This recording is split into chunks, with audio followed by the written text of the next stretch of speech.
4, 3, 2, 1. And we're live. Good evening. Welcome to the Warrant Committee, November 1st, 2023. In the absence of our secretary this evening, Tom Caldwell, would you please conduct the roll call attendance? Yes, thank you, Mr. Chair. And just because we have a larger presence on Zoom, I'm just going to ask that you just say that you're here. Dave Humphreys, Chair. Here. Lori Conley. Here. Jay Funling. Here. Allison Gagnon. Present. Julie Joyce. Here. Julie on Zoom. Julie's currently muted. I don't. Oh, yep. No, I'm back on. I'm here. Can you hear Go me? back. Kristen Kosiel. Here. Thank you. Dream Langwa. Here. Thank you. Tim Lyons. Here. Julia Maxwell. Here. Thank you. JJ O'Connor. Here. Thank you. Stephen Rhines. Here. Amanda Serio. Here. Thank you. Ron Sia. Here. Thank you. And Judith Steele. Here. Okay, we're going to go back. Julie Joyce, are you there on Zoom? Yep, I'm here. Can you hear me? We can hear you. Thank you very much. We sure can. It's loud and clear. Mr. Chair, the entire Warrant Committee is present. And rightly so. Tonight we have two agenda items, the related MBTA zoning regards to multifamily as of right, and then as mandatory mixed use. Jay Funling had worked very, very hard on a presentation. He submitted to us all for the last meeting that went late into the eve, early morn. So if you are inclined to proceed with your presentation, Jay, Yeah. I would ask you to kindly do so. Okay, great. Thank you. I'm hopefully sharing my screen. Oh, my screen is very busy right now.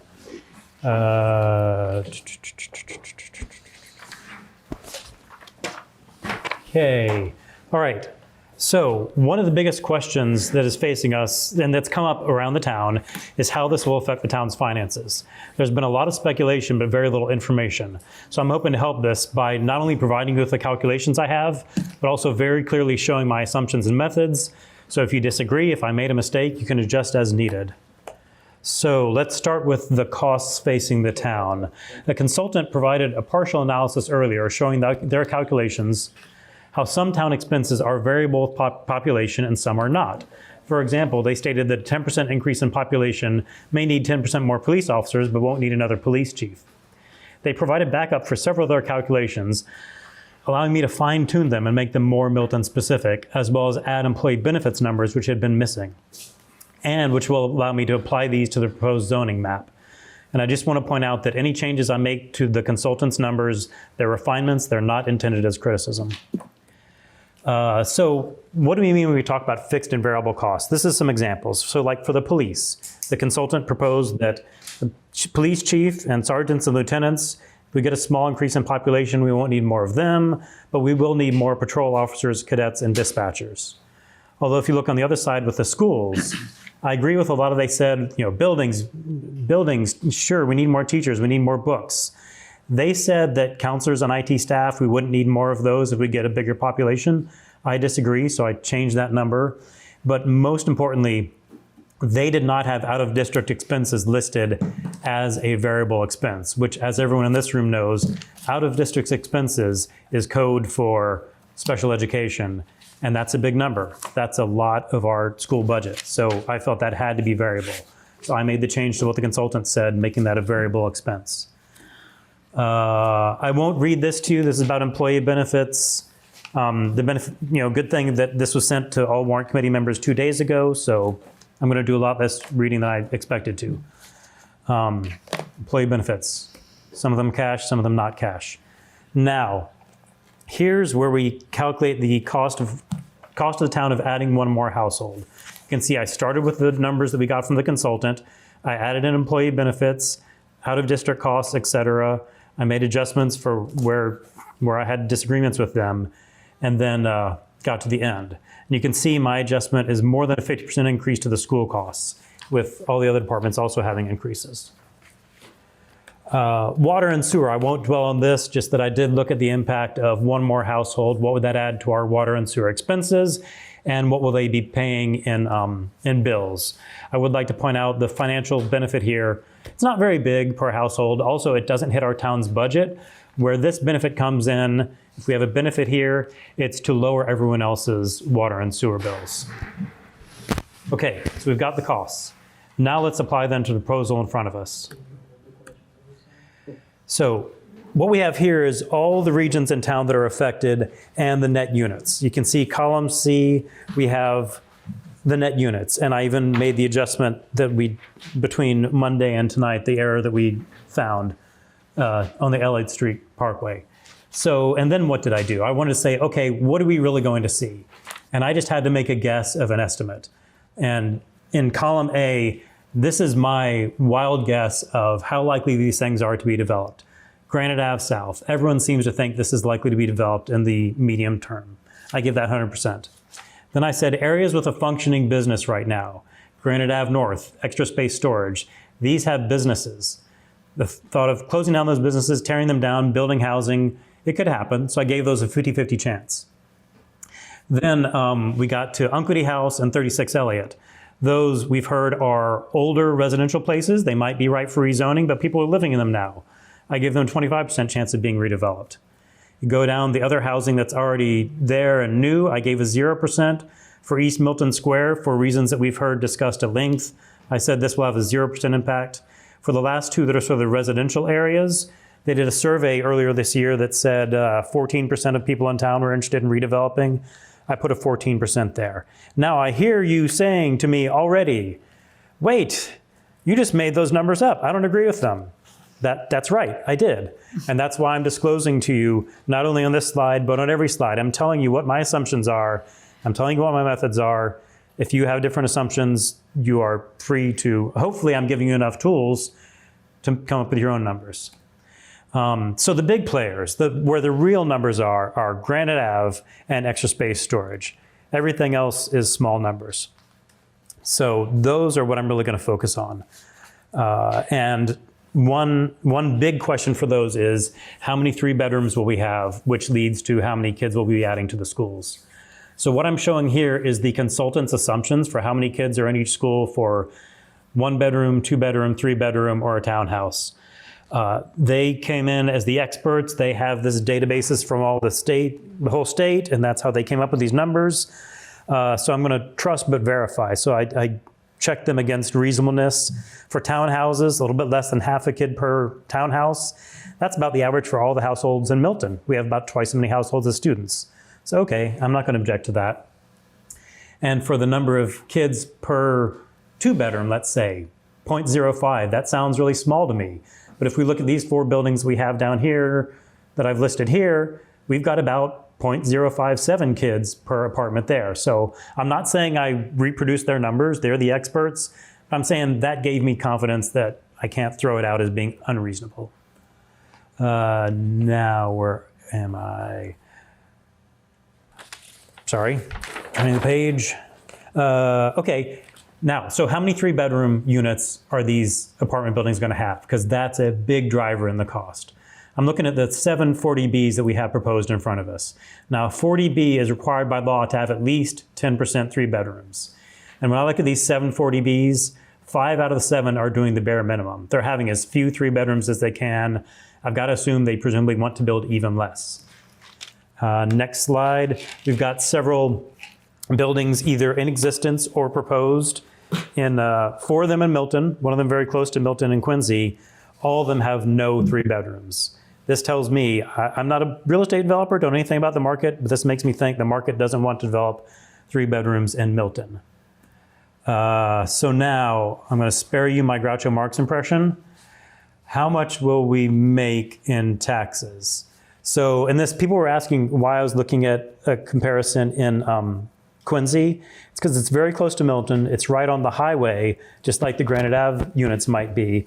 So all I'm using it for is what's the value per unit. I'm then taking Milton's tax rate. So I'm looking at 3 different examples. Say, what kind of taxes might we collect from these 3 large apartment buildings? $3,300 per unit, $4,000 per unit, $8,700 per unit.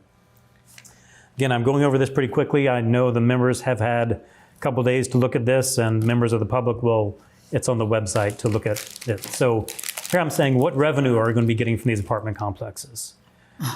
And then there's another issue. We're not building these apartments on empty voids. 2 of the 3 of these are being built on places with businesses that are paying taxes, a lot of taxes, to the town right now. If we're going to take that building, someone's going to take that building, tear it down, build an apartment building, we not only have to look at what are the costs and benefits to the town of that apartment building, but as far as I know, we also should look at what is the cost to the town that we don't have that business there anymore paying taxes. So I've got the taxes for 2 Granite Ave and extra space. The other Granite Ave parcel, the larger Granite Ave parcel, right now that's entirely either state-owned or nonprofit owned, so we're not getting any taxes. Now this slide is just to set up what we're going to see in the next couple slides, because the next couple slides are very busy. They have a lot of numbers. So what we're going to see are these 3 developments. For each one, we're going to look at the cost and benefit to the town under several different scenarios. We're going to say, how many 3 bedrooms are they going to have? They're going to have 10%, 5%, or 0%. And we're also going to say, how much taxes are we getting from them per unit? Is it going to be high, like the condos at Central Ave?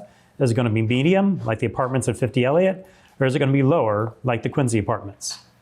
So let's jump into this. So 2 Granite Ave. If we have a medium tax revenue and 10% 3 bedrooms, that is a cost to the town. If we have low tax revenue and 10% or 5% 3 bedrooms, that is a cost to the town. Otherwise, it's a benefit to the town. And one thing you might look at, you can see that the lost revenue, they're currently paying $198,000 in taxes, and that's part of the calculation. If that wasn't there, if you're only looking at what's coming for this apartment building, the taxes versus the costs, it would come out in the good direction every time. But we can't look at that. We also have to consider we're not collecting taxes on the business anymore. Moving on, South Granite Ave. For that reason, this is a much better financial position because we're not losing any revenue from anything that's currently there. We're just looking at the revenue we're bringing in, and we've got the number of kids in the school listed and the cost going out. And that's coming out to be a benefit in every such situation.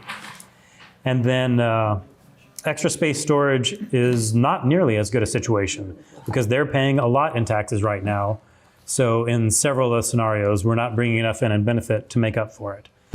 Now, if we put all 3 of these together, if all 3 of them get built, and all 3 of them have 10% 3 bedrooms, and all 3 of them have low tax revenue, it's going to come out to be a net cost for the town. In any other situation where you have the lower 3 bedroom or the higher taxes, it's going to be a net benefit to the town. Quickly talking about the other apartments in town that I looked at, Mattapan Station, I looked at the numbers. What if they build a new updated version of Unquity House, which adds more units? I'm assuming that if they tear down an age-restricted unit like Unquity House, they'd build another age-restricted unit. Maybe you disagree with that assumption. Wouldn't make a whole lot of difference, but that's the numbers I ran. 36 Elliott, I'm assuming what if they tore that down, built a larger unit, adding 24 units, putting about 2 kids in the schools. So we'll see the numbers on that in a minute. And for Blue Hill and Elliott Street, again, I'm assuming 14% of the homes convert into a triplex.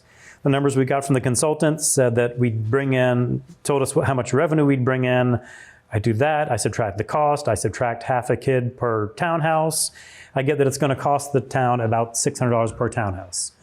So putting all of these together, including the probability. So if I say something has a 50% chance of being built, then the cost benefit is 50% of if it was built. 25%, same thing. Put all these together, the biggest player is Granite Ave South, bringing in $870,000. Smaller players are Granite Ave North, Extra Space Storage. They go up, they go down, back down to the townhouses. They're a negative, but all that overall gives us an estimated number of 900,000. Now, I'm a nuanced guy. I'd rather talk about probabilities. I'd rather give you all the ranges, but if I have to boil it down to one number, that's the number I've got. I do have a tool that I will try to make available to anyone. You can type in what the location you're interested in from these 3 locations. You can type in how many units you think they're going to be, how many 3 bedrooms you think they're going to be, how much taxes you think we're going to get from them, and it'll tell you if we get a cost or benefit from the town. The 40Bs, a member of the planning board asked me, can we do this calculation? This is weeks ago. Can we do this calculation for the 40B projects that are coming? Because these are coming. We should know how these affect our finances. I ran the same calculation on the 40Bs, and I got a positive. The one on Canton Ave, right across from the high school, it's going to be big. It's going to have townhouses. It's going to have a lot of kids, presumably. That's a negative. Most of the other ones are positive, again, because they're not going to have very many 3 bedrooms. And then some things I didn't consider in this analysis because they're just too complicated. Most of them, I think, would reduce the cost and increase the benefits, but I want to disclose those there. So I went through that quickly. Hopefully the members of the Warrant Committee got to take a look at this in the past couple of days. I'm happy to address any questions or any discussion. Let's Okay, so stop sharing my screen. thank you. And then, thank you for that, Jay. And then when you get a minute, if there's hands up, could you let me know? Yeah, I don't know how to stop sharing my screen. Okay. Pause share, stop share, gotcha. Okay. I do not see any hands up, but All right. Let's see. Julie Joyce. She's declined. Tim, you had indicated to me. Yep, I just have a couple of questions or statements. So you've nothing about capital costs for sewer, water, electrical in there, which are huge. And we were told by the select board in Milano that they believe the town is gonna bear that responsibility for all these. So that's a huge negative. That's not in there. And I think the assumption, the people I know, there's a lot of single parents out there that have 2 bedrooms that have 1 or 2 kids. So I think that's erroneous. And if the select board and the zoning committee don't have all the information from their consultant, RKG, on all of this, I think this is very misleading to the town. Because it's not all the information is there. Some of it I know you got from RKG, but it's not a complete picture. And people who just come in and look at this might assume this is a complete picture when it's not. That's it. Okay, so it sounds, it wasn't really a question, it's more of a statement. Jay, do you want to respond to that? You can? not. I mean, you're right about the capital costs. Water and sewer, I don't have. Electrical, I work for Eversource. I don't want to speculate, but I don't think that would be on the town. So this isn't your job. And as far as the, Yeah, can I say one thing about the power? yeah. I have multiple sites in the town of Milton that I've requested to go from 200 amps to 400 amps. We don't have the power available. I've been 18 plus months to get my work order. Don't have it. So don't if someone doubt that. coming in going, I need a 5,000 amp service. So we're gonna have a structure that's built that can't be occupied because we're waiting on power coming in. It's just. I don't doubt that. I was looking at the money to the town. I don't think, I understand, but you also said you were making assumptions, and everyone knows how bad assumptions can be. true, that's why I listed all of mine. I'm good. Judy, I'm here. That unmute button is so small, isn't it? I had a question for Jay, if possible. And I guess the question, and I think you did indicate that the RKG numbers were preliminary analysis. Is that correct? I can't speak for them. All I can say is that I made adjustments to them to make them more Milton specific, where I saw, for example, that they weren't including the out-of-district special ed costs. I can't speak for them if they're preliminary or not preliminary. I'm just saying I looked at their numbers and adjusted them. If I may, I'm basing that on the fact of our meeting on Monday, that the planning board indicated, and I believe, and I will stand corrected, that the Tim and Mr. Zulus from the select board indicated as well that we're still waiting for a final analysis from RKG, as they were not able to provide that until the districts were drawn. So,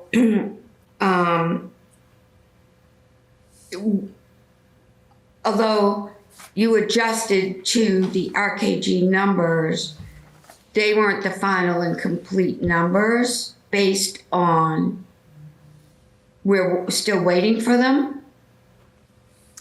I'll tell you what I know. So I was working on the numbers that they provided for what are the variable costs to the different departments in town.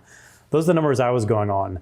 Now, what they will, and this is not meant as a slight to them, but I don't know if they will give us anything. I don't know what they will give us. And I don't know if what they will give us will be accurate to Milton, because as I said, I had to make adjustments to their numbers. So, not knowing any of that, I felt an obligation to do my best to figure out what is the financial impact to the town. Because otherwise we're just going in blind. We're all making up, here's what I feel like the financial numbers are. So I wanted to try to put some rigor on there and do the best I could to say, here's what I see the numbers are.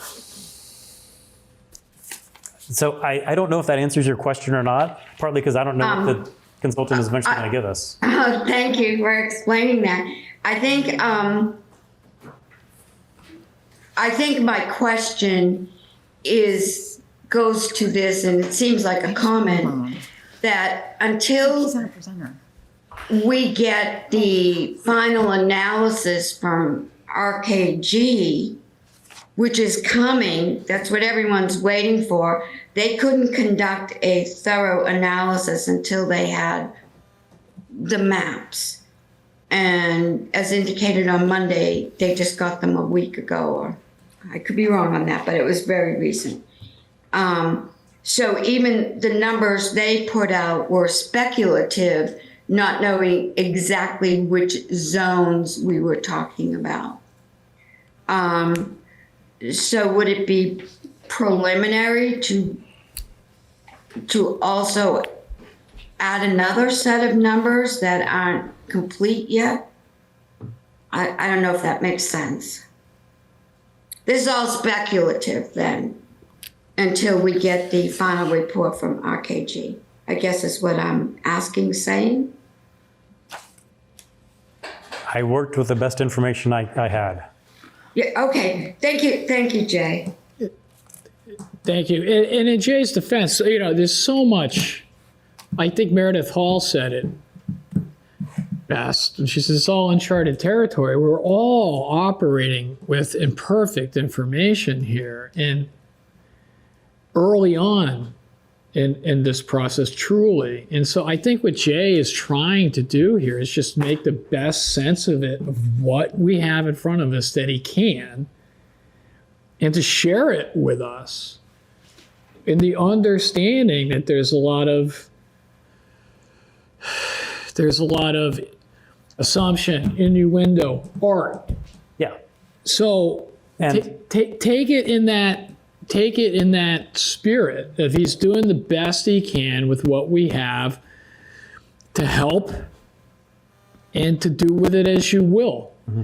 And I would like to say there's a wide margin of error here. Sure. But if we do, the two most important assumptions are we really going to have very few school children in a 2-bedroom apartment?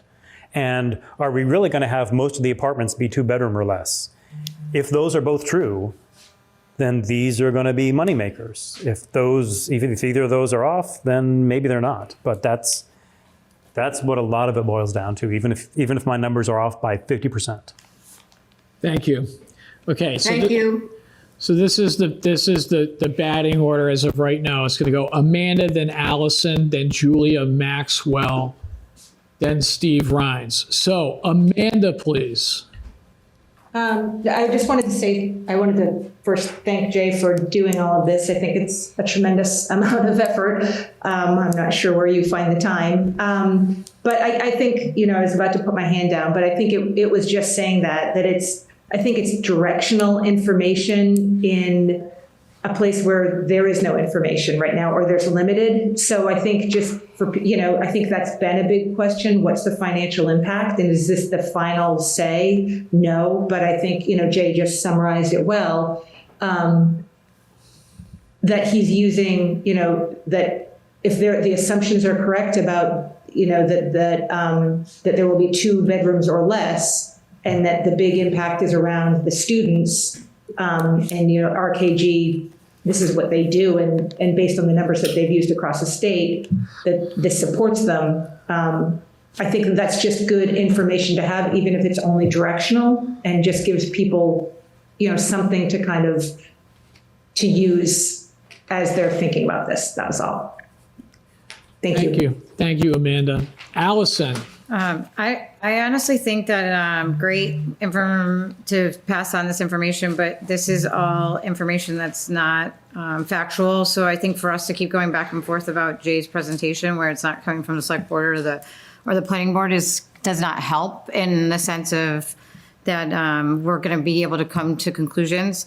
I do believe that there are 11 one-bedroom in the Henrys right now that aren't selling. So to think that our buyer is a student or anybody from, all of my friends lived in South Boston to Dorchester to Milton to start a family and come here for the schools.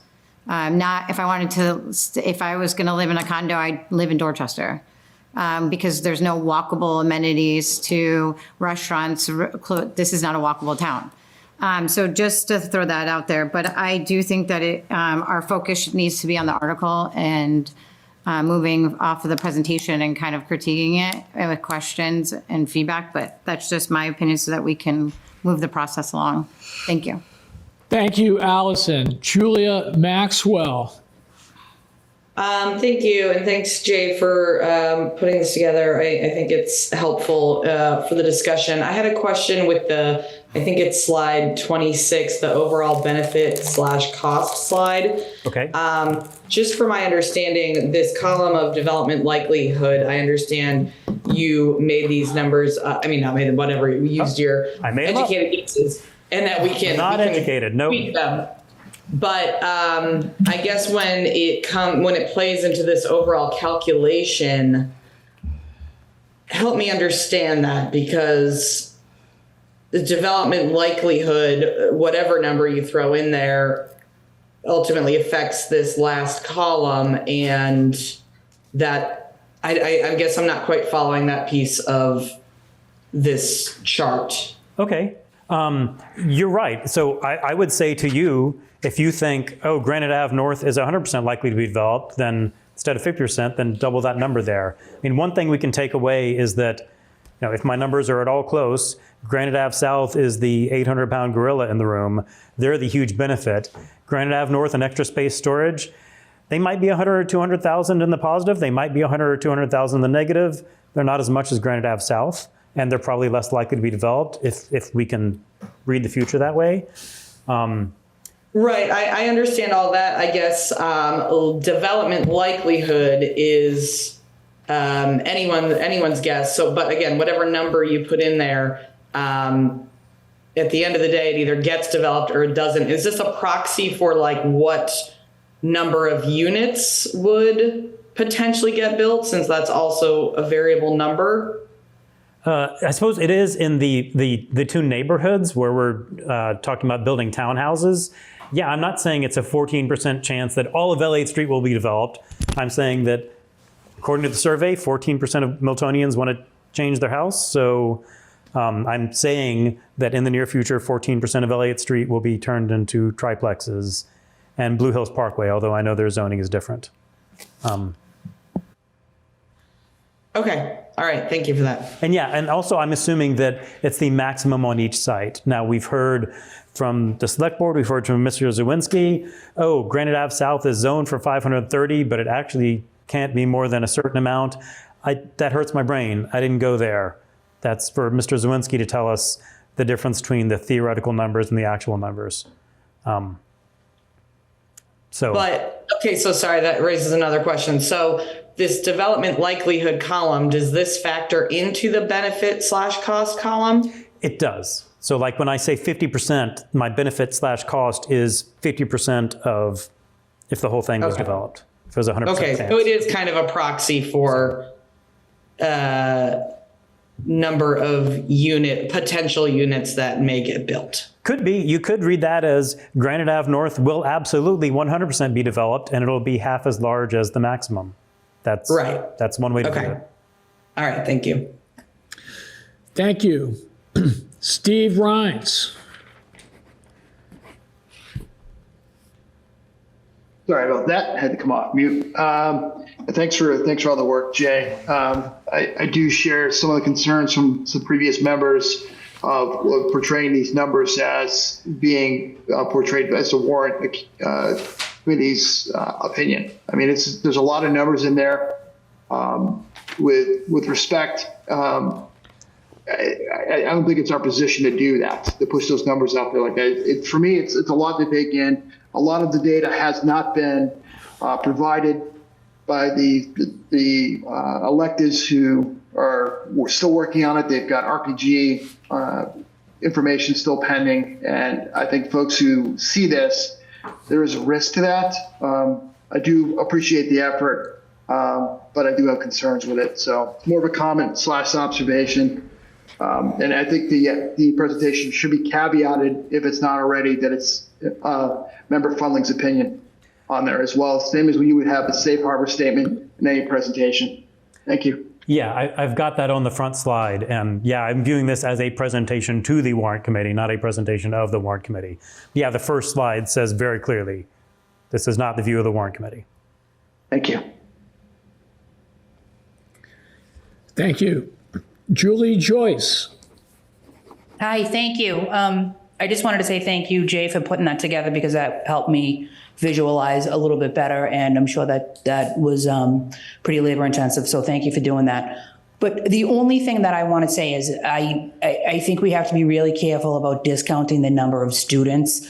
I myself, and as an example, I only left Dorchester because I had a child on an IEP, and Catholic schools were not able to fulfill that. So we came to Milton. And if I owned a house in Milton and could redevelop, when my kids were older, I would rent out or sell my main house, which would attract people with a large family, and then I would be with my husband in the smaller unit. So I think that might make sense for a lot of other people as well. So I just want to make sure that we're not discounting the chances of having a large influx of school-age kids. Thanks very much.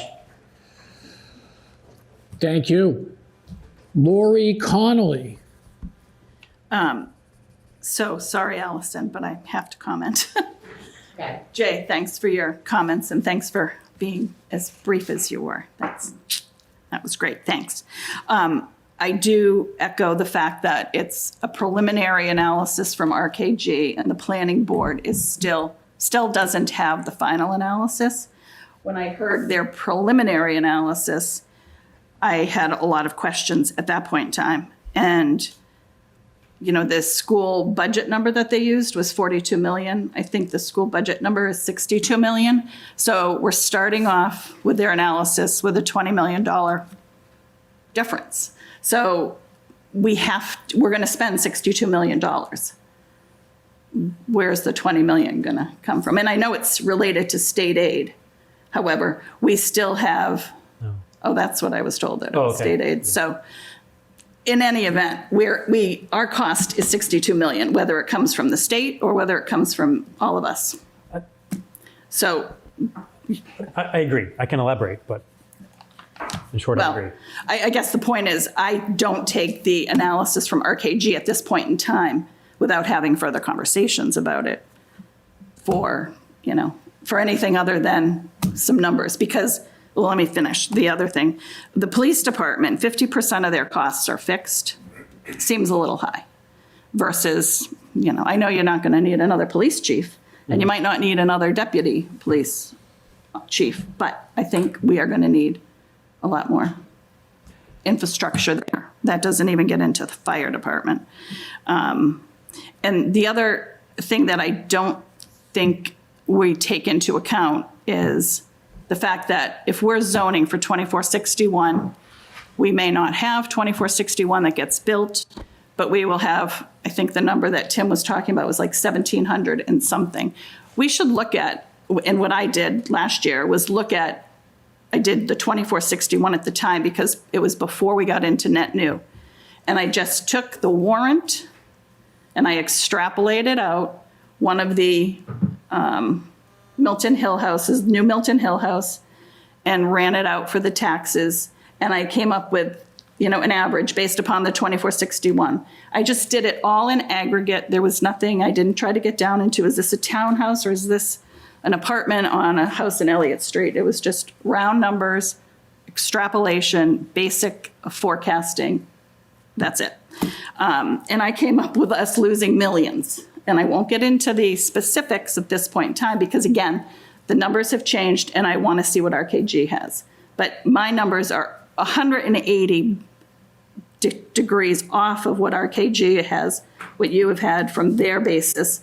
And it's a lot of money. And we should know what the number is if it all gets developed. Maybe not the 2461 because we know net new is different. But we have to assume it will be built. And we're foolish if we don't look at that.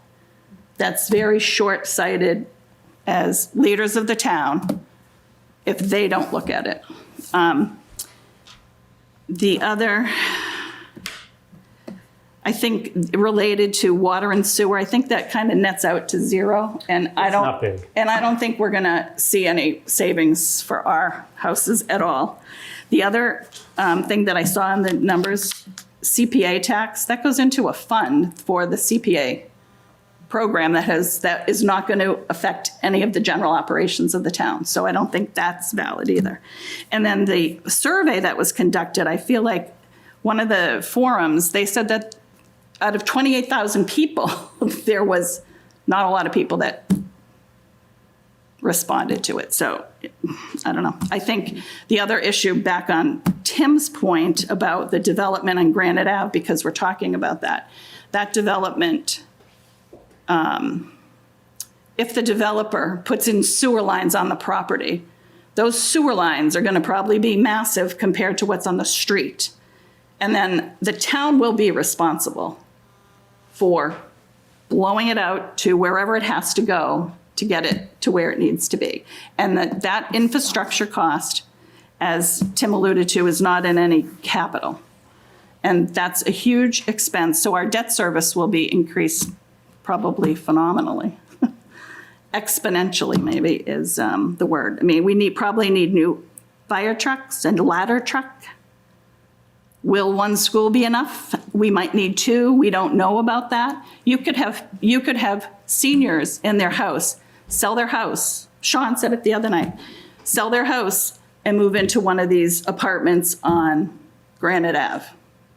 But my daughter happens to live in Dorchester with children in school. So I might just put them on my house in Milton and let her stay.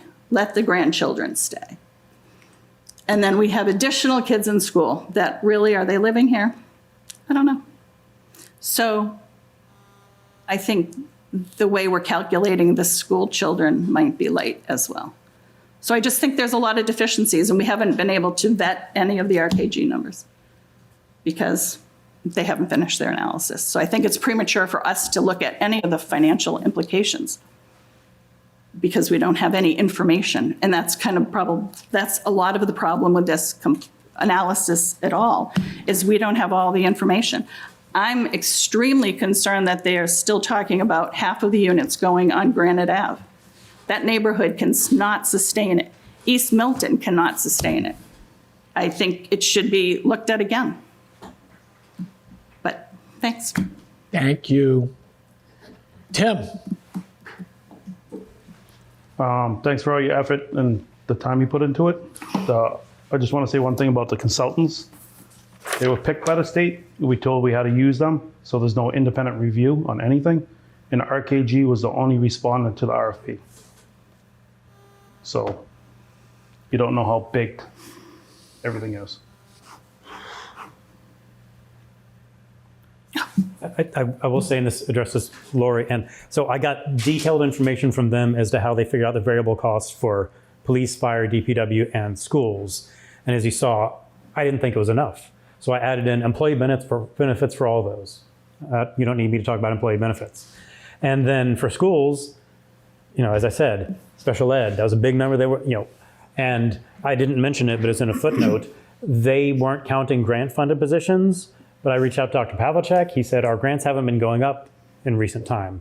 So I added all those back in. So I looked at their numbers. I didn't just accept them as right. I adjusted them to be more Milton-y. And that's why, well. You're still coming up with a positive number. I'm not going to be, I'm not going to slight anyone, but I'm not going to slight the consultants. But I can't see anything being a net gain. At all, I agree. Just being in the construction industry, nothing costs what you think it does. Nothing when it comes to infrastructure. Been on many jobs, they say this will work, and you turn stuff on and it blows up. And there are issues with the model. I mean, Tim has said it. They don't do assemblage. They don't look at subdivisions. And then the Elliott Street corridor issue based upon the total number of parcels in the model, in the area, yet the number that could actually be developed can't be counted appropriately. So that's another issue. So, the model is a problem.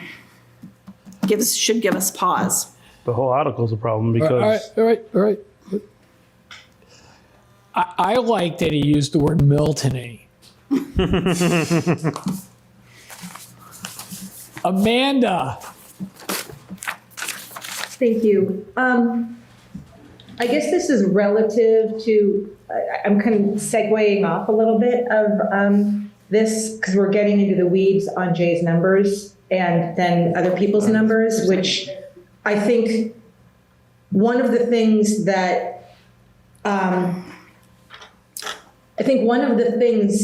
is difficult is that the conversations around numbers are with the assumptions. It feels like they're conversations around numbers with the assumption that everything is going to be built.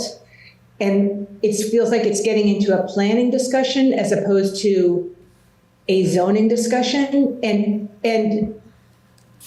we're looking at things as if it's a set point in time, as if today everything would happen. And we're trying to attribute numbers to them when this is zoning that could happen over a number of years. And I think it feels like, I don't know, it's difficult to focus the conversation on a what if when there are no plans, there are no buildings, there's no, there's literally a zoning regulation in front of us, the zoning law. And so I understand people needing to look at that, but getting down the path of like sewer and electric and all of that when we don't even know if, when, or what is going to be built is, I think, it's getting into the weeds of something when there's a much bigger conversation, it feels like. So it's just my 2 cents. So that's a good point. I mean, that Amanda raises. So we've sort of had Jay's presentation, thrashed out the numbers.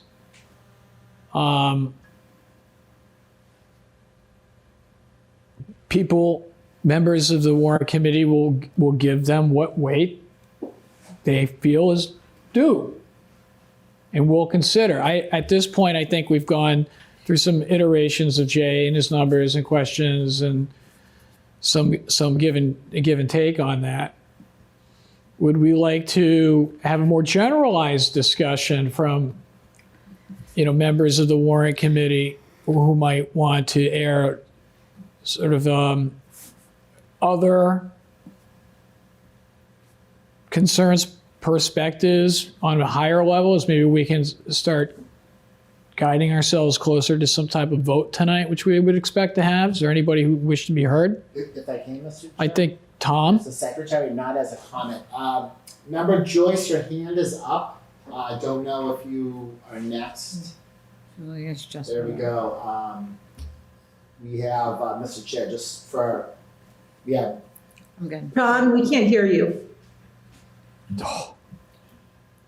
So next up, we have Julia Maxwell, Mr. Chair, then Amanda again. Okay. I was just wondering if, Dave, I feel like this is a strength of yours, if you could maybe center this group on, yes, what are we here to do tonight? What should we be focusing this discussion on so we don't get too sidetracked with things that are not for us to decide tonight? I took good notes, Julia, while you said that.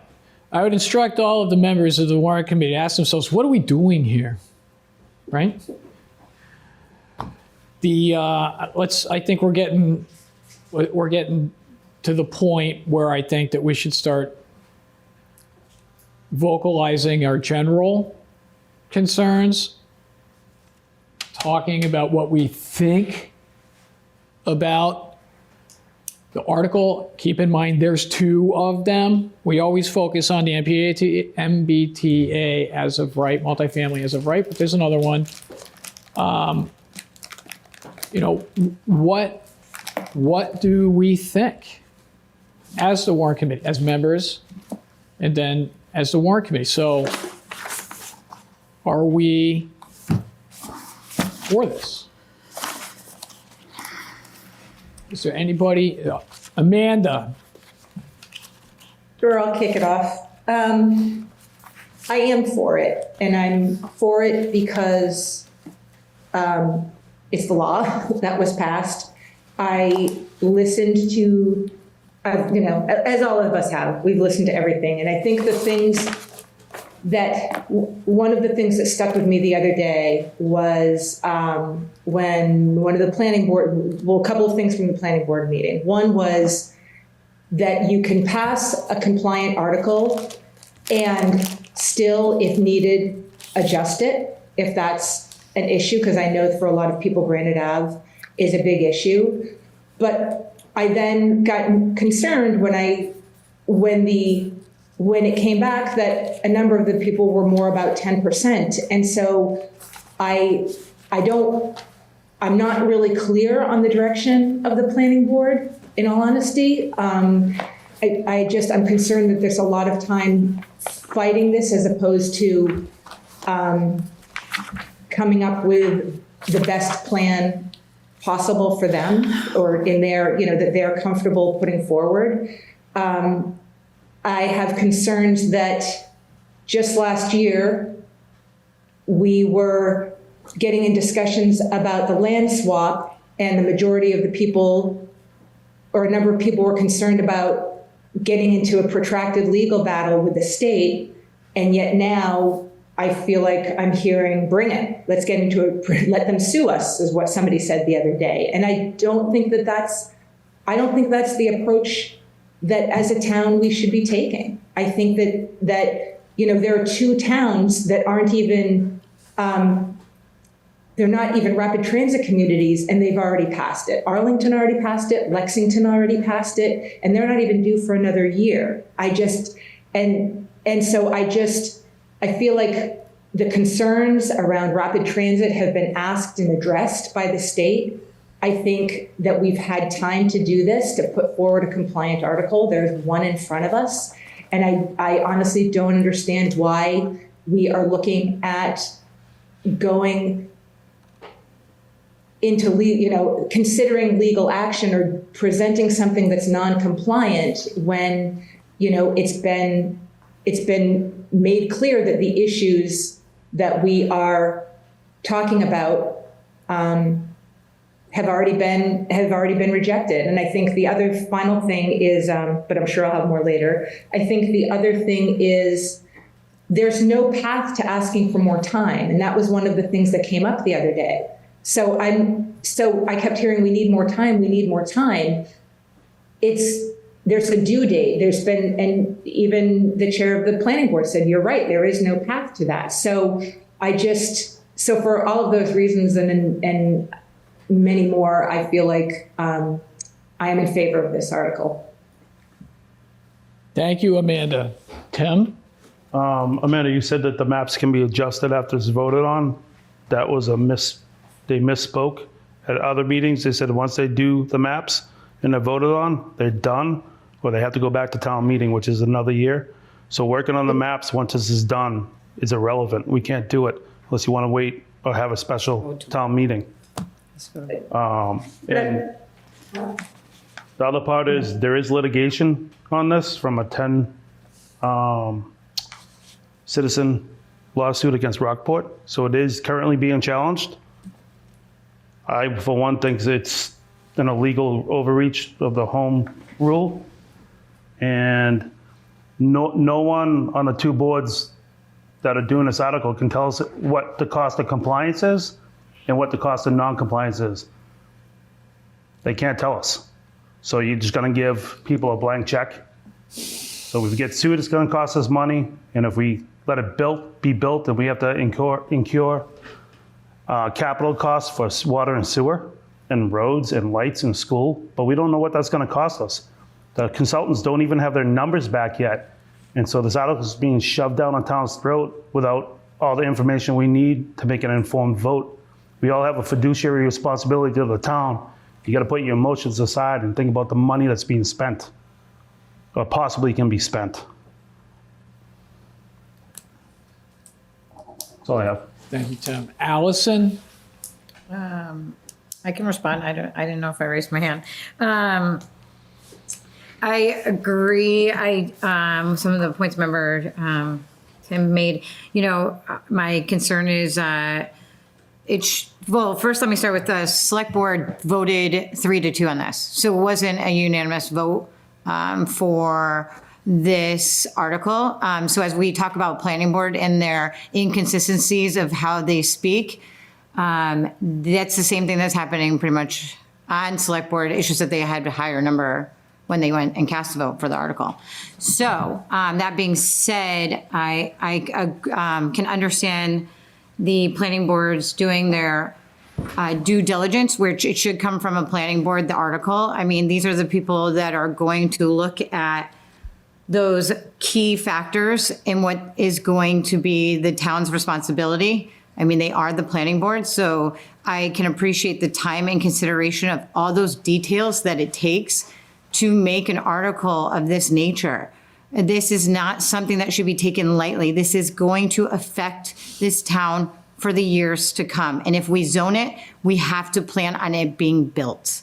That is a statement that should be very clear in the heads of everybody when making this, because these are going to be, and as I saw a video today, affect people's housing. You could put a big building next to a small house and take away some of the things that are important to them and what they thought was going to be their forever home. So we have to take this just as seriously. And when we talk about the land swap and going to battle on that, great, you know, that's something that the people of the town, if that's, you know, they wanted to form a lawsuit against, then that's they're right, and that's what Rockport's doing.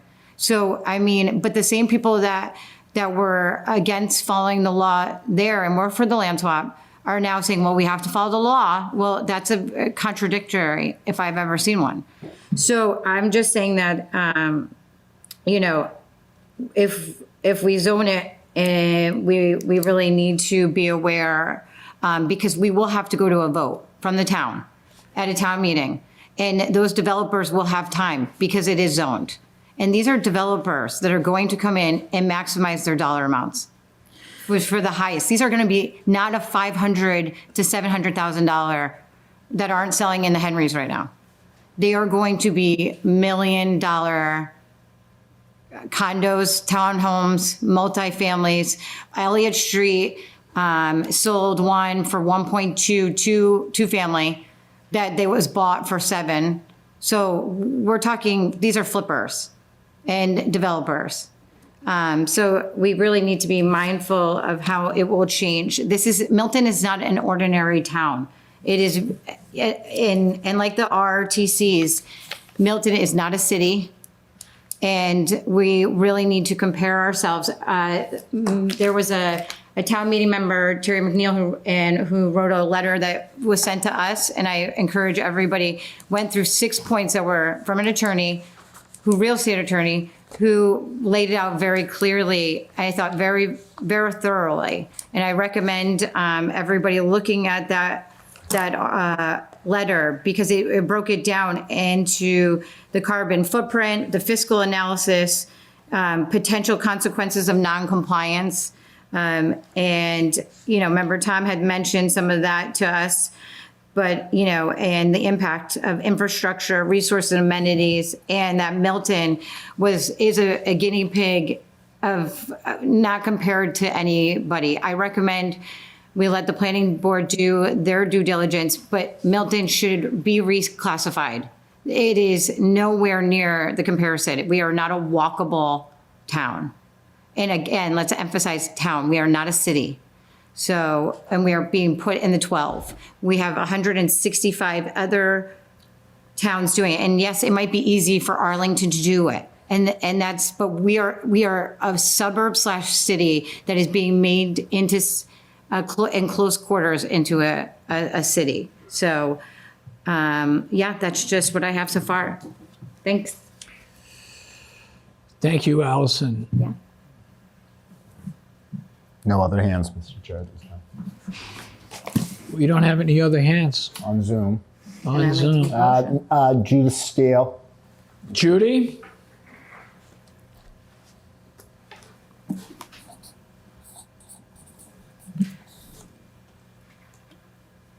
That silly little mute button down in the corner, they need to make it bigger. Seeing as no one else jumped in, I did make mention on Monday night that I had done some, internet research on increasing housing in public transit areas throughout the country. And my research, I'm not a paid researcher by any means, but came up with that no other entire state, state mandated, not city mandated or county mandated, but statewide mandate to increase housing based on public transit. And my conclusion from reading a lot of these types of zoning is that we are the only state that's done this statewide. So, following that bouncing ball, I came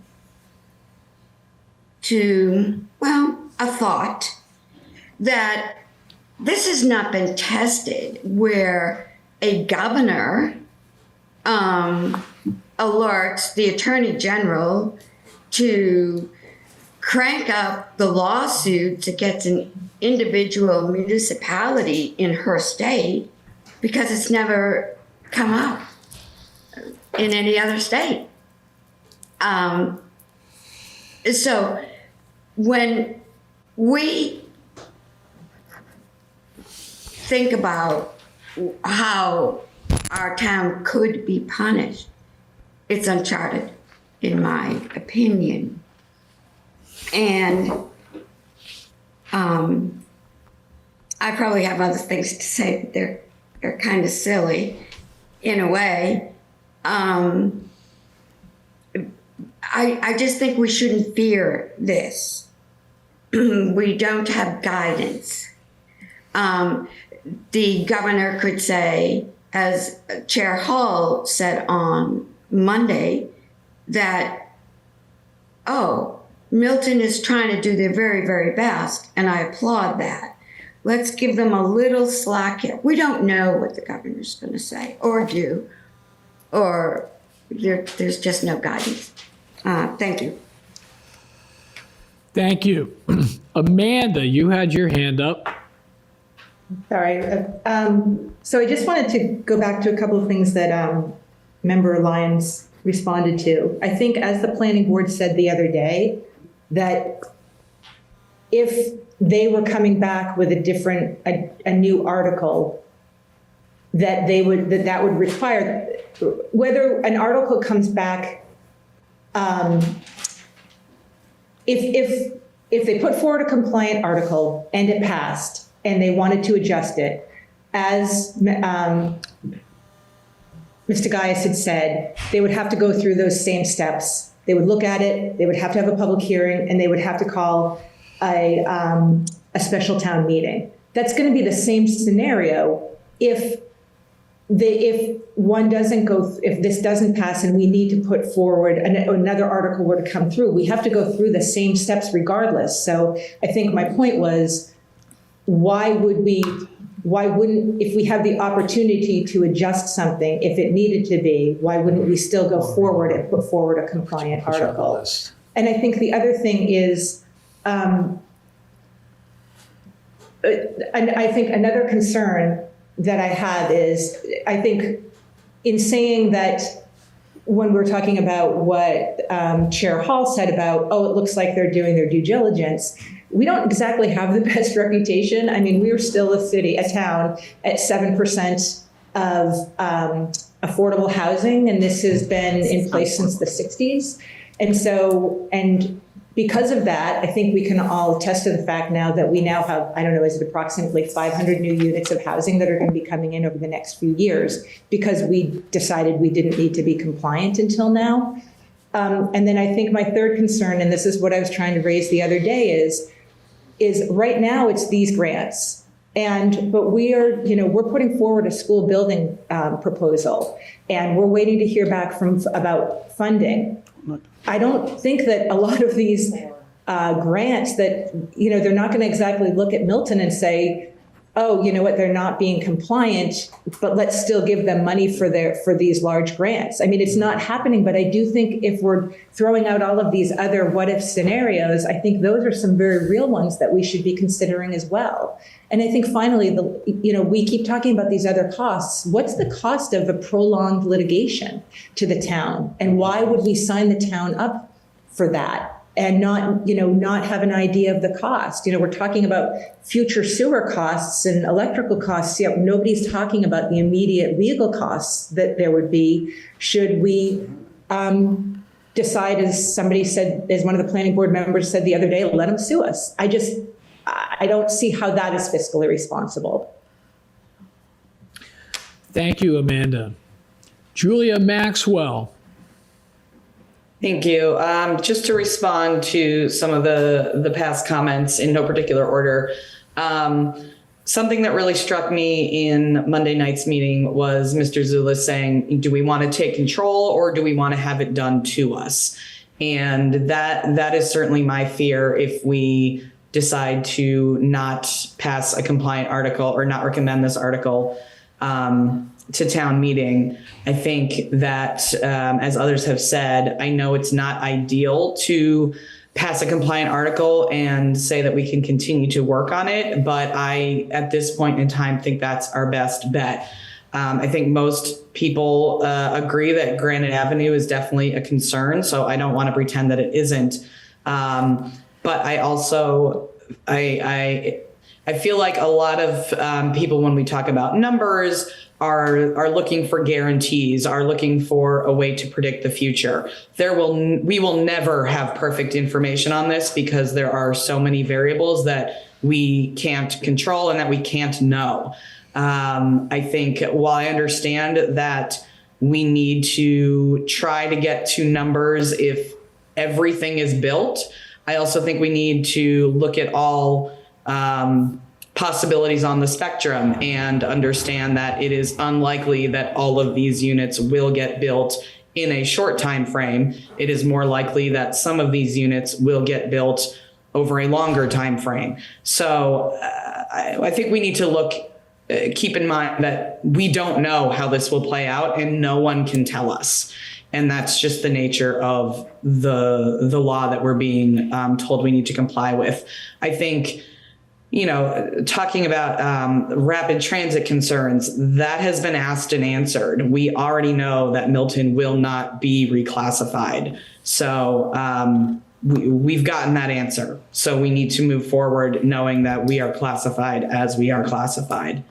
And, the unknown amounts of money that may need to be spent on the town's part for things like infrastructure, that money spent, question mark, that argument goes both ways. And the penalties for non-compliance are unknown. It is uncharted, as everyone has said. And that's why I think it's so risky to think that we should offer up Milton to be the town to find out what the consequences will be.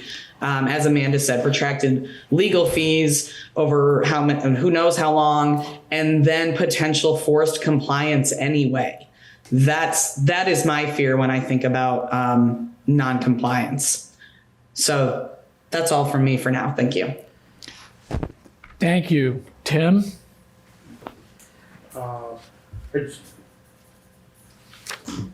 We're talking about money, and does anyone on this committee do a financial transaction without knowing the costs? We don't know the cost on either side.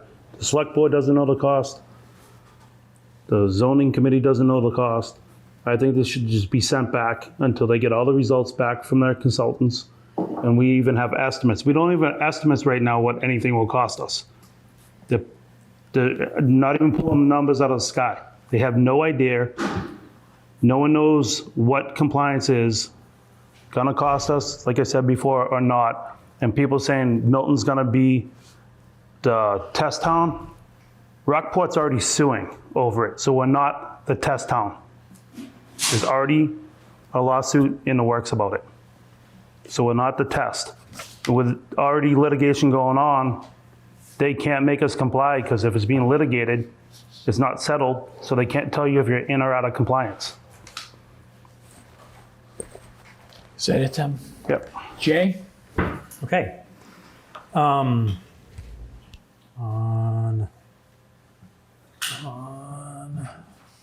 Right, hold on. Is this another presentation? Yeah, I put some thoughts down today. So much of this discussion tonight, Monday night, so much of it has been negative. All I hear is doing this is bad, not doing this is worse, lawsuits flying. I don't want to have to choose between two negatives. So I want to see if I'm channeling my inner Bing Crosby, seeing if there's some positive to this. So we've already seen the financial positives, but I want to look past that. So here's the first positive I think of when I think of this law. What are we looking at here? This is the first house I lived in when I moved to the Boston area. This house is in the city of Newton. It was built in 1927. It's in a residential neighborhood about half a mile from Newton North High School. We lived on the top floor of 3 family units in this house. And this that you see right there is what we're zoning for in the Elliott Street corridor. I would suggest that this house that we're looking at would fit in nicely in any neighborhood in Milton. When we lived there, we were not a strain on the taxes of Newton. And at the time, I worked in Newton, so I wanted to live there. And this house gave me a place to live that I could afford. If I was a young person moving here wanting to live in Milton instead of Newton, I would have no such option now. But that's personal. I wanted to, for other positives, I want to look at Milton's master plan.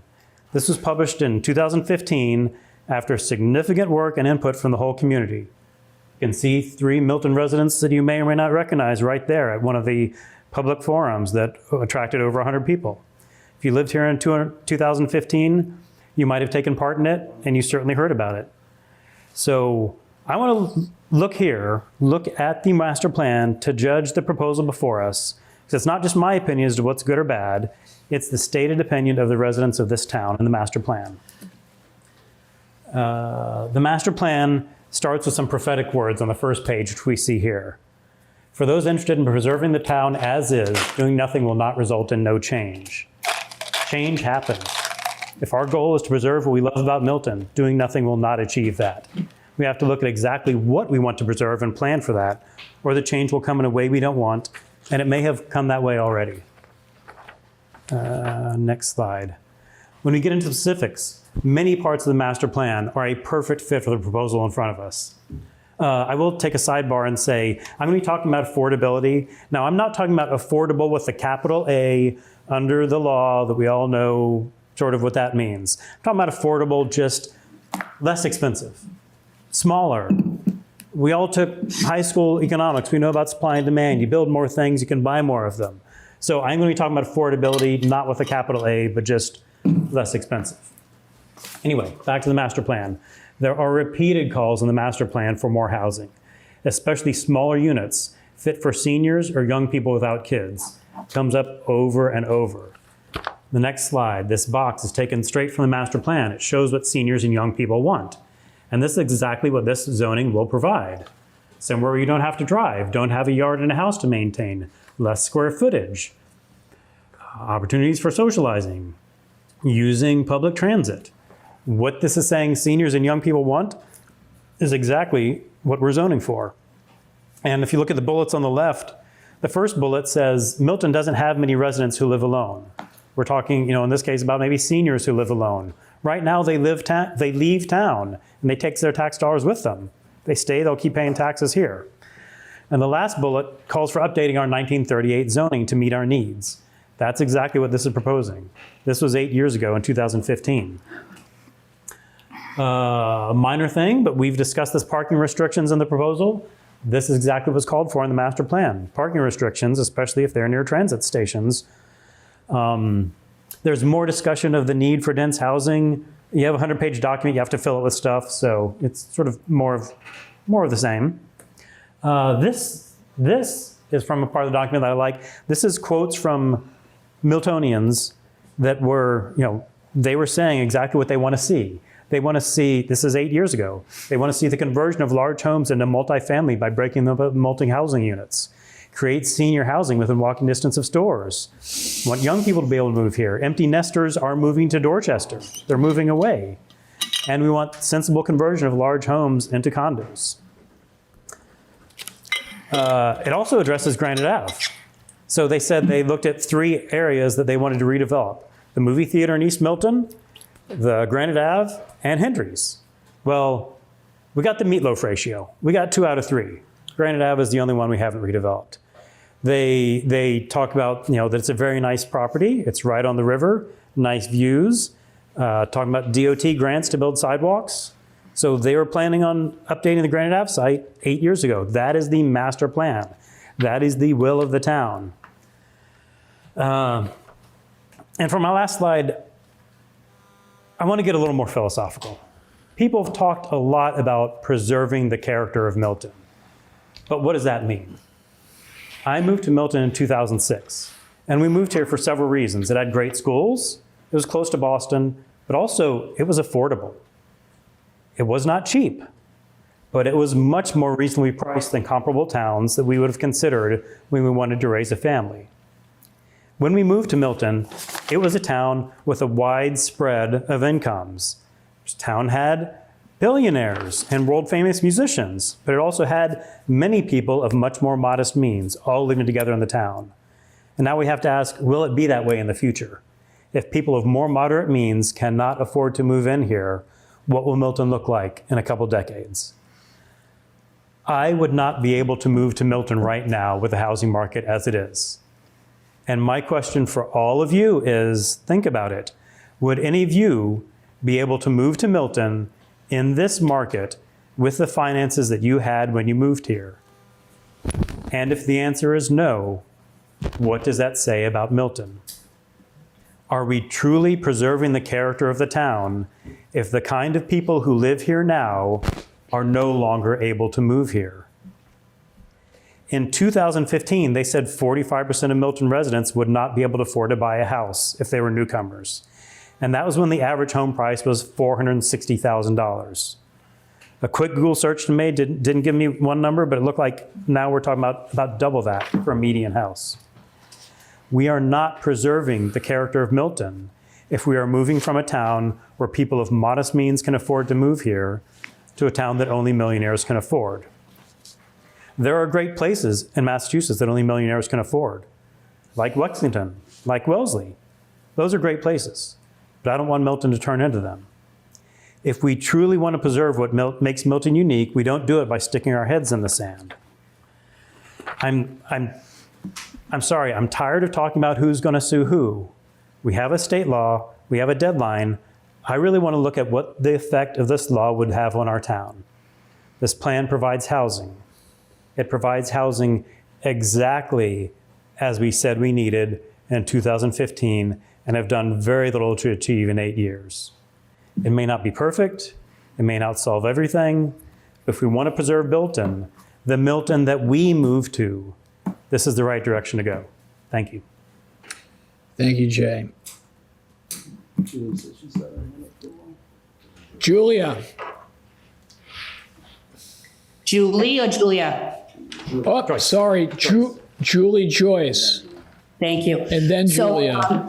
Thank you, Dave. So I wanted to make a comment a little bit about when we're talking about affordability, and that's what I do for work. So all of the people that I move out of South Boston, it's because they can no longer afford to live in the gentrified area that they grew up in. All of this building does not make property more affordable or within grasp, and especially for first-time home buyers and people who grew up in neighborhoods. These are not affordable units that they are proposing. These will not make it any easier. People's lot of land will now be significantly more valuable if they can be developed. So please make that note that, Jay, I'm not trying to throw you under here, but I, on a regular basis, take people out of Southie because they can't afford to stay in the neighborhood that their parents and grandparents lived in. I do it in Dorchester, and it's the same thing in Milton. A lot of that is interest rates, which nobody has any control over in these rooms. What we do have control over is not making the dirt itself more expensive. Thank you. Thank you, Julie Joyce. Julia Maxwell. No, I did not have my hand up, I think. Oh, okay, it's Judy. Tom, did you want to? Judy, you find that little button. We have to get new names that don't all start with J, huh? And that's not meaning you too, Jay. But JJ's got two of them. I know, and JJ's got two. Okay, I just wanted to make a comment that I truly believe that all people looking at this proposal for housing, I haven't heard anyone indicate they are against having more housing in our town. I spoke with someone today and indicated to them that I moved to this town in 1980. So not that that's really important, how long I've been here, but with that longevity, I have seen increased housing come to our town. It has not been a bad thing. There was more open space in 1980 than there is today. And that is because housing has replaced that open space. It seems to me that this isn't, people that are not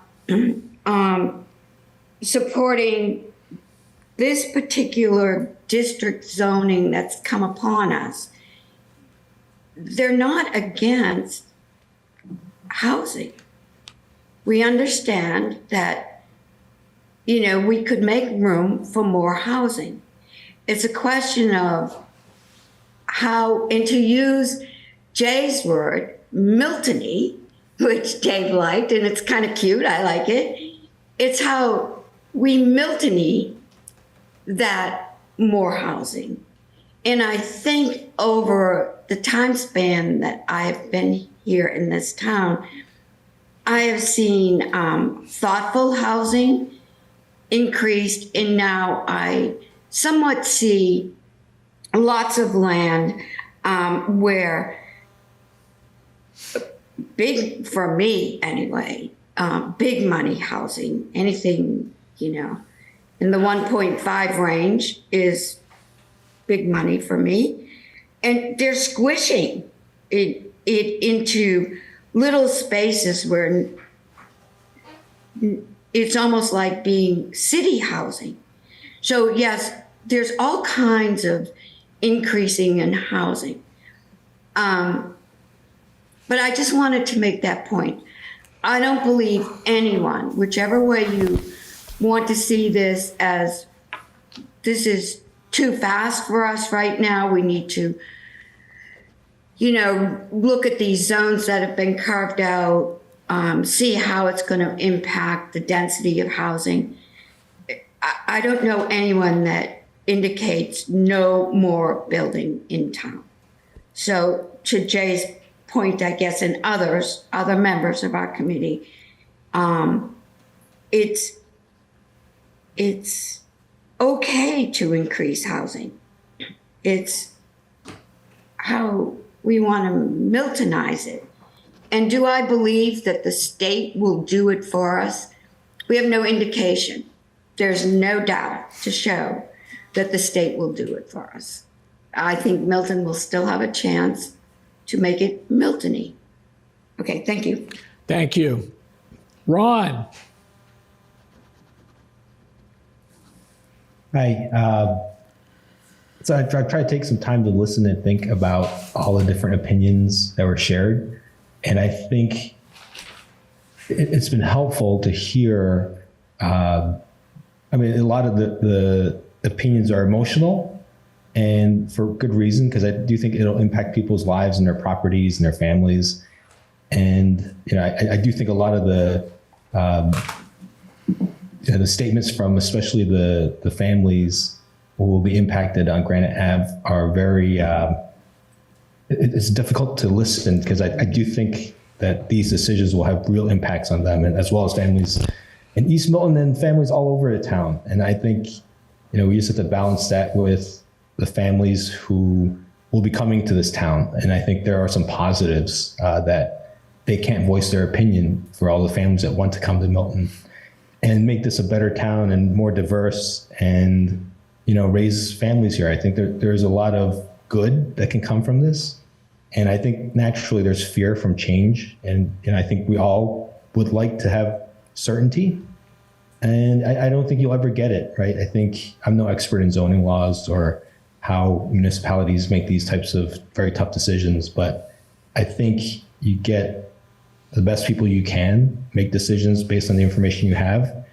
And, you adapt and you have the city, it's a living thing, right? The town will adapt and change, and I think it should change. I think the thought that Milton has to stay exactly what it was 50 years ago, I can't believe that, right? I just don't believe that's how communities thrive and survive. I think that's how communities fall into decay, and they become places where people don't want to live when things don't change and people aren't trying to make things better. So I think we all share a desire to do what's right and do what's best for the town. I honestly believe every single person I heard is interested in that. So I don't disagree when people are emotional and they don't agree, they don't get behind the bill. I support it because I haven't been shown another option. I've been shown one option. And the way I look at our obligations is we follow the law, and we have to do what's right and what we're obligated to as officials for this town. So I would love if someone could present an alternative plan that had been written up, thought through, and we can decide. I don't think just criticizing the existing plan is enough. I think we could all criticize the plan. I don't think anyone is fully happy to just take it and then, and have no modifications. But absent seeing an alternative, I don't know what option I've been given other than to support it. And I'll just say that I not to get into my personal politics here, but I personally think it's good when people have control over their property. And part of me thinks, hey, if this zoning law lets people make decisions about their property that they couldn't make beforehand, maybe they decide to sell their property to a developer that's freedom, right? I mean, maybe they get more money for it. Maybe that's good for them. Maybe that could help their kid go to college. I don't know.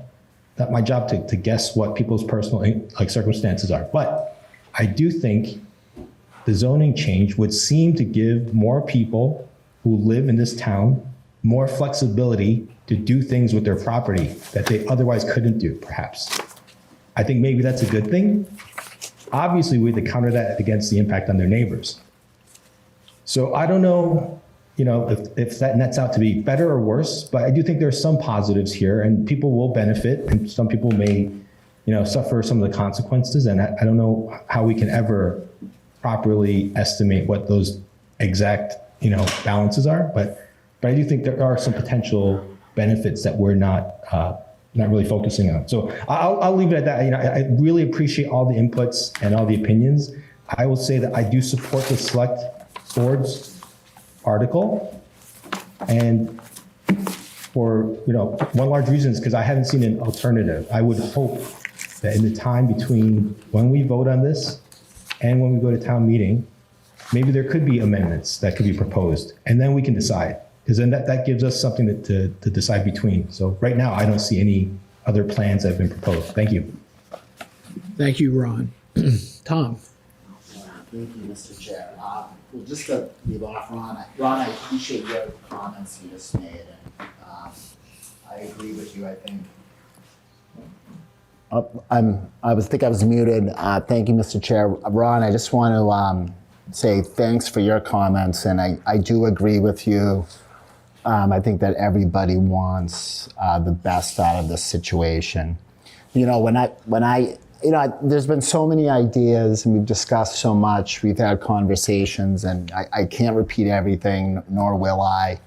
I think we can all go back and forth, tit for tat, probably for days on end about this. But when I look at this right here, what I'm talking about is stuff that we have no control over now as a warrant committee, and it's really in the hands of town meeting. But, when this was coming down a year ago, it baffles me why we didn't go at this then, why we didn't challenge the state then.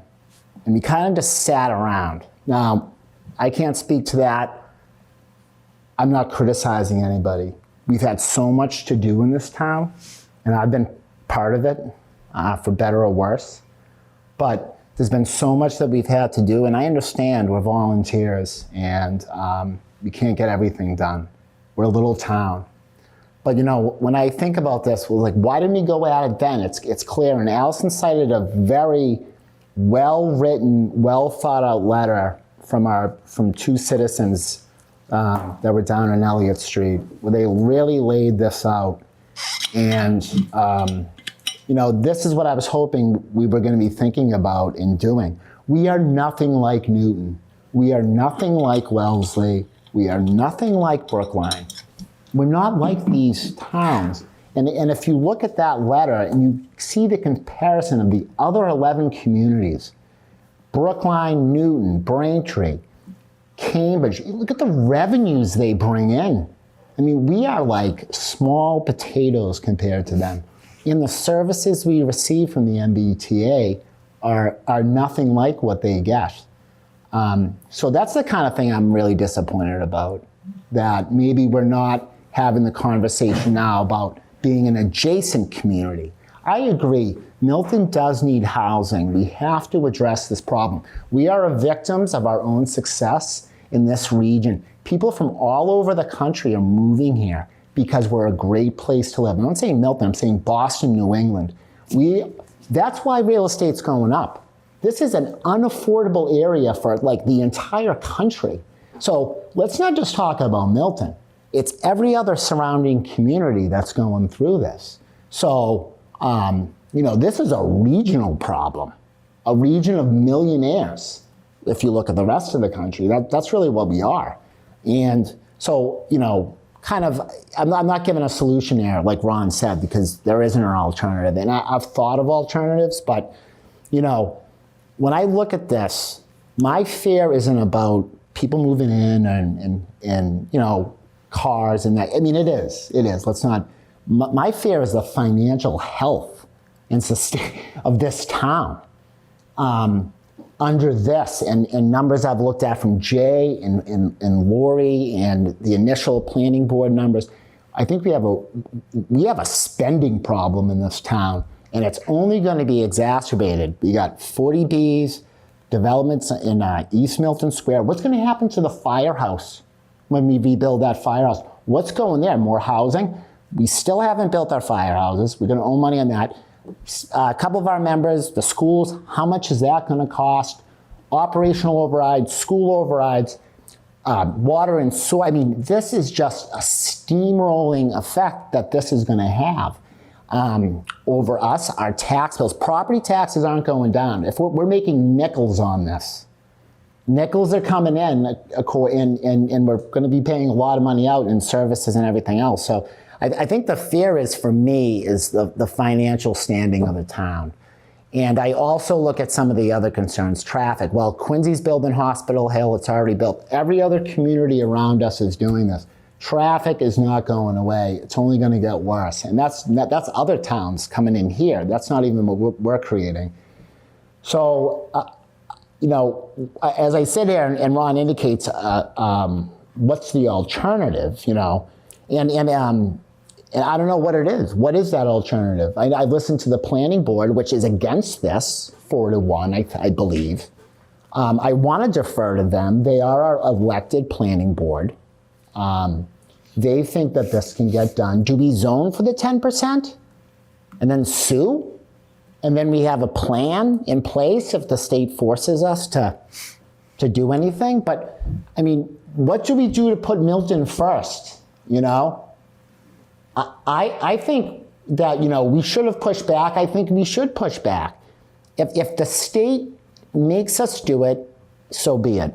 And I think we're ready to do it if we need to be, and we're forced to. But I think there's a lot of litigation. I think there's a lot of questions here.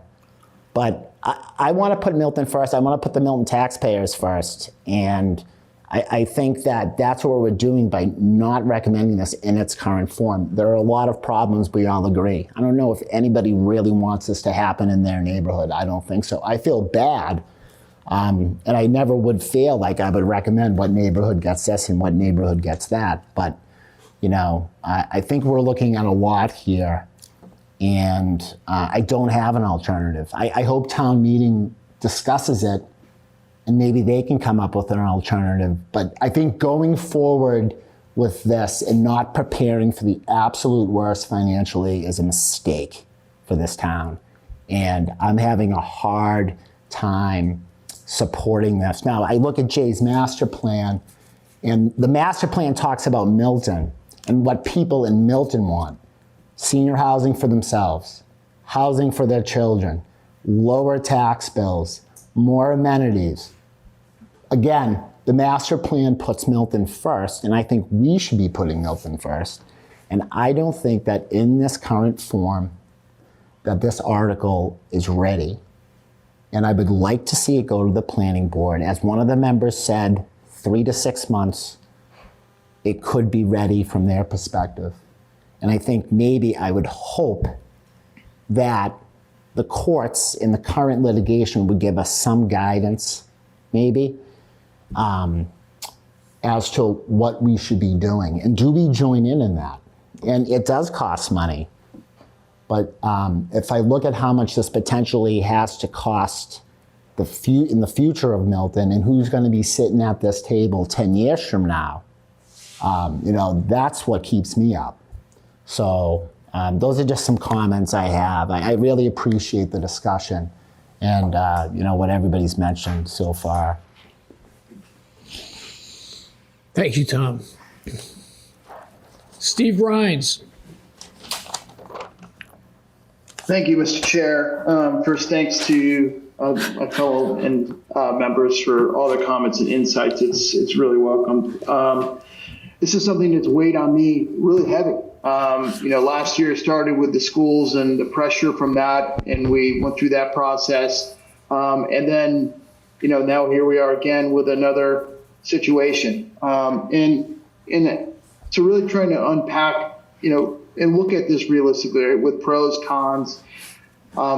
you hear a lot of statements about, making Milton more welcome. Now, I can't speak for everyone, but I can say I did move here from Southie in 2008. And we bought a house in East Milton. And it's probably one of the greatest places I've ever lived. And worked with several of my neighbors to help develop a neighborhood association. But one of the things that sticks out in my head is that when I was here and my wife was pregnant with our first child, I was in the house by myself painting. I had neighbors knocking on the door to say hello and welcome me to the neighborhood. I think Milton is a very welcoming place. And I'm really proud to say I live here. And, you constantly look around and you see how we are constantly nationally ranked as one of the best places to live, raise a family, work, go to school. And certainly we have our challenges. Every place does. But as I look at what's been presented to us over the last few weeks, the articles, the folks that presented, the long meetings, and we've all put our time in there, I think there's some challenges for me to get my head around this and to support this. And I look at the majority of the density falling on Granite Avenue, 65%, I heard someone say earlier, and that's a lot for folks in that area, people who, I represent as a town meeting member, people who I represent as a neighborhood association member, and just a citizen. It's just a lot for the folks to bear. There's a lot of development coming in there. Now, I will caveat that by saying I'm excited about development. I think we need more housing stock than we have here, the right housing. I think we need a commercial base that's robust, that offsets our tax burden. And the taxes have gone up substantially since 2008. There's a lot of debt service that keeps getting added to the town. I think some of the challenges I also have is that we are waiting for key pieces of information that are linked to financial impacts for the town, short, mid, and long term, not just to the folks that are in this body, but our children who will be here and may decide to live here, and that tax service will keep getting pushed. I look at some of the other challenges where I look at in my view, a divided select board, a divided planning board. We had members of their body presenting to us, and they don't have agreement on what they're asking us to vote on and support. That's troubling for me because we look at them to lay the foundations for us to review articles and bring them before the town body to vote on. Another piece for me is why haven't we reached out to our electeds, Walter Timilty or Bill Driscoll? I mean, they're both outstanding representatives of our town and our state. I think they would be willing to help us and ask for some, to listen to us. I think that there are unknowns around the cost. And I've heard this around what will happen if we're not compliant. I get it. I absolutely never want to break a law, but I'd like to understand more about what does it mean? Can we get more time if we leverage these electeds? There is always a way. There's always a way to do this. I talked about, some of the pros for this for me are that we haven't had real zoning, I'm hearing, since like 1938, some at least substantial change. I've had I'd say good fortune of sitting in lots of town meetings and meetings where they're reviewing rezoning of properties in my neighborhood and across the town. We definitely need some sort of zoning, or whether it's overlay zoning, more commercial zoning to help this situation that we're in now. Obviously there are no guarantees that this would be affordable housing. Earlier, one of our members stated, based on her profession, that they probably will not be affordable housing. I think she's right. I think that there is a demand for high-end real estate, and I think this is a great place for them to be here. So, and I'll just close with this, and I appreciate y'all listening to me, is that I think we have a responsibility to the families who live here now. And I think we do have a responsibility to develop a place and develop a plan to address and expand to allow additional families to move here and to live here and enjoy everything I just talked about, but also to have a commercial base that can support them so they're not going to move here with a giant tax burden as well. Thank you for your time. I yield. The member yields. Judy. Nope, not me. Amanda and Jacob. Amanda. Another J problem. AJ was before me. JJ.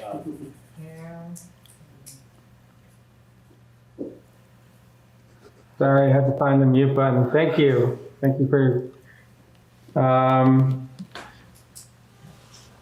honestly, there's so much to say on this topic, and I don't know where to begin. I have 10 pages of notes from last meeting, and I have 2 pages of notes tonight. But I guess I'll start with the headline, which is that I support passing this article because I do think there's a desperate need for housing both in the Milton area and in the greater region. But there's one big caveat to that, and I do worry about the plan and how it affects the Granite Avenue situation. But I'll get back to that because I have other things to say. So with respect to Milton, Jay was talking about how he Googled and he couldn't find the median house price. The good thing about being at home in a Zoom is you can do that. So I just wanted to read some things about Milton and the greater Boston area, affordability, et cetera, okay? So according to the Boston Globe, the median single-family home price hit $900,000 this year in greater Boston, an area roughly inside $495. In Milton, it was $928,000. To afford those prices, a household would need an annual income of at least $300,000. That's $300,000. The average median income in Boston right now is around $82,000. So it's clear that just where things stand right now, people cannot afford, an average person cannot afford to live in this town. And even though we're wealthier than most towns, we have a median household income of $154,000. Again, this is from the Boston Globe. That's well north of the Boston metro median of $104,000 and the statewide median of $94,000. So why did I read all that stuff? Again, just to drive home the point that Tom made, this is a regional problem. And how do you solve regional problems? We have to solve it regionally with a regional plan. And that is what this is. This is a regional plan. And now if every town came along and said, hey, we're not complying with this regional plan, then we no longer have a regional plan. And how does that affect this region? I worry about affordability, but I also worry about our economics.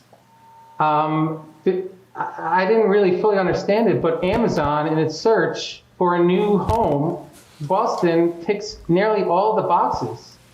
We have a highly educated workforce. We have great amenities.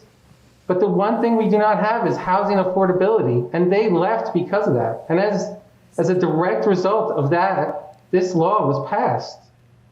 And you multiply that times multiple up-and-coming companies, that's a recipe for regional decline. And, I just visited Detroit. Like, there's 2 ways this gets more affordable. There's 2 ways. We either build more housing or we lose all our companies and our region declines. Like, it's just that simple. So we have to build more housing, and for that reason, I'm really in support of this. But that being said, the housing doesn't have to go, and this, these people in Granite Avenue, I feel terrible. And one resident there made a very salient point, in my opinion, said, where are the units in the center of Milton? Where are they? Why is it not spread out? And I've heard from both the planning board and the select board presentation that this is a very complicated process. And the way I think about it in my head, it's like a water balloon, and it's squishy. If you push something one way, it's going to go all over the place, and it's not really predictable how it's going to work, and this was the best plan. But to speak to what Ron said, I would love to have seen a different plan from the planning board. I would have loved to seen it, even if it was just 10%, because it's so easy to knock this plan. But what are the other plans? And when the planning board says that we are going to get another plan in 3 to 6 months, I don't know how to take that at face value, just because we heard them last night. You know, some people are 25%, some people should be at 10%. Some people, I mean, I don't know. And the process for developing another plan is, if you take units away from Granite Avenue, they're going to go somewhere else. And those people, most likely, will start being up in arms. But I do believe in this plan. I hope that it passes, and I hope that we rezone afterwards through special town meeting to alleviate the Granite Avenue situation. And that's it. Thank you. Thank you, JJ. Amanda. Thanks. And I think some people have made some really great points. And I think the one that I keep coming back to is, I think I'm frustrated that we as the Warrant Committee are in this position, that we, as other people have said, we don't have another option. I'm also very wary of the comment that something could be done in 3 to 6 months. We've already had 3 to 6 months, and so I'm just concerned that time hasn't been spent to come to agreement or come to an article that could be presented to us. I feel like we're the only ones voting on it right now. I mean, there hasn't been a vote on them, and there hasn't been an alternative article presented, and it's just, I find that frustrating. The one other thing I just wanted to note about Granite Ave is the one concern I have, and I think Chair Zulus said this the other day, and it was about, do we want to have control over this situation? And I think that that's really important. I think we have control over, by putting in the design guidelines, I think that has a huge impact. And I think specifically for Granite Ave, for all of them, I mean, when you think about what the places will look like, we're not talking about big behemoth buildings going in on Elliott Street. They're 2.5 stories. But more specifically to Granite Ave, my concern is if we don't zone that in a particular way, and the state is looking for all available land that they can use for housing, somebody else will take it, and we won't have any control over what goes in there. So where now we could have design guidelines, we can have space, we can have, I always get this wrong, the floor ratio, you can have limitations on parking. All of that goes away if we aren't controlling that. And I think that's my biggest concern specifically about Granite Ave, is that if we don't do it, and seeing that this is such a high priority with the state, that they will do that. They will either sell it to somebody else, or a 40B developer will come in, and then with 40B, they don't even have to look at the issues with, the flood zones, all of those things. And so I think that is why I feel like if we zoned for that, and again, as we talked about, is if there's a way to reduce the number at some point, but at least those design guidelines have us on, they give us that control, and then that you don't get something massive in there that might otherwise happen, knowing that this is such a high priority for the state. So, thank you. Thank you, Amanda. Tom. Yeah, just thank you, Chair. Amanda, I agree with you. We've been put, as a committee, we've been put in a tough spot. I can't hear you, Tom. I was going to say something. Thank you, Amanda. Thank you, Mr. Chair. Amanda, I appreciate your comments, because I think the Warrant Committee is in a pretty bad spot. We have an article that is just, for lack of better words, just having us roll over and accept what the state in a cookie cutter way thinks fits Milton, which I think is wholly incorrect.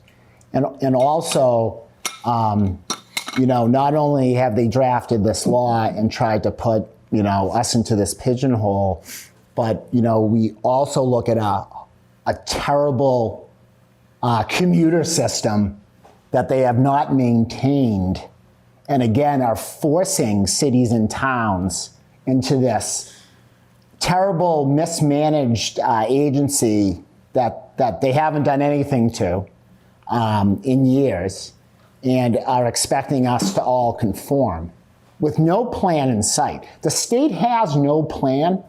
They've neglected housing. They've neglected the MBTA, and this is their way to check the boxes, Amanda. So I agree with all of that. I don't agree that we should just go along with it, however. And I think JJ and Ron, and I think everyone, made an excellent point about an alternative. Then this is a terrible, terrible plan that Milton does not fit into from my perspective, and I think some others here. And it is tough. I don't think, though, that given the issue and the relative uniqueness of this issue nationally and on the state level in terms of zoning, that the court is gonna come in and do this draconian, we're gonna take the land, we're gonna force you to develop. I don't think that'll happen because of all the questions at this point. However, we don't know. But what I do know is this isn't a good plan for Milton. Thank you, Tom. There are no other hands raised. Oh, I better say something. I just have a few points, if I may go.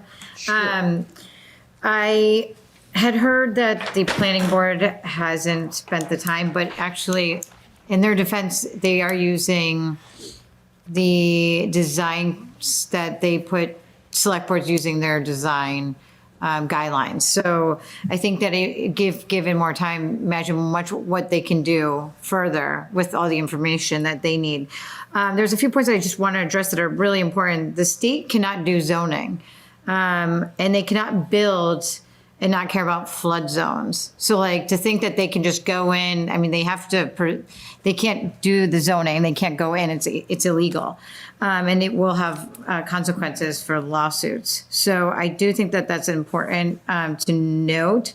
And let's focus too that this is a transit oriented article. This is not an affordable housing article. That is a very important point to be made, because this will not determine, we have lower than, I think member JJ brought up 900,000 being the medium. There are 11 units available under 900. So there are those options available that aren't selling. They've been on the market for over a year. So I think that that's what the members of the community or people from out of town are looking for. I think it's single families, sometimes multifamilies, but these are family-oriented people. If you look at our buyer market, and those, as people have said, with the Boston region, we do not determine affordable pricing. These are people, the real estate, the people that build it are going to determine that. And obviously around the surrounding area, we are miles from the city. So we are in a prime location that will determine people moving in. And, it's hard because many of those who live in these houses in town are not going to be affected by this area. We really need to listen to the residents. This is a responsibility that we, as members of the community, we represent. And so that's, as sad as people feel, they're the ones that are not going to be impacted by it. So thank you. And I think, honestly, I think people know where they stand. I mean, I think we could go to a vote. But besides Lori not talking. Hold on. Okay. JJ had his hand up, Okay. And then Lori. and then Lori. Yeah, I just wanted to say, I don't think anyone said it, and if they have, then forgive me for saying it again, but at the meeting, I thought something, the description that the planning board gave us on the difference between 40B and this article is 40B is a reduction mandate. Basically, we were below the affordability threshold, and we were supposed to have 10% of our units be affordable. So by right, developers were allowed to come in and produce those units. And this article is a zoning mandate. So it allows for the production of those units, but it, eventually through development, anyways, I just thought that was an interesting distinction. But just to disagree with Allison on what she just said with the housing affordability. Affordability, there's a supply curve and a demand curve. And right now the demand for housing is huge in this area. And that's the reason why Milton's like our house price median is $928,000, almost $1 million.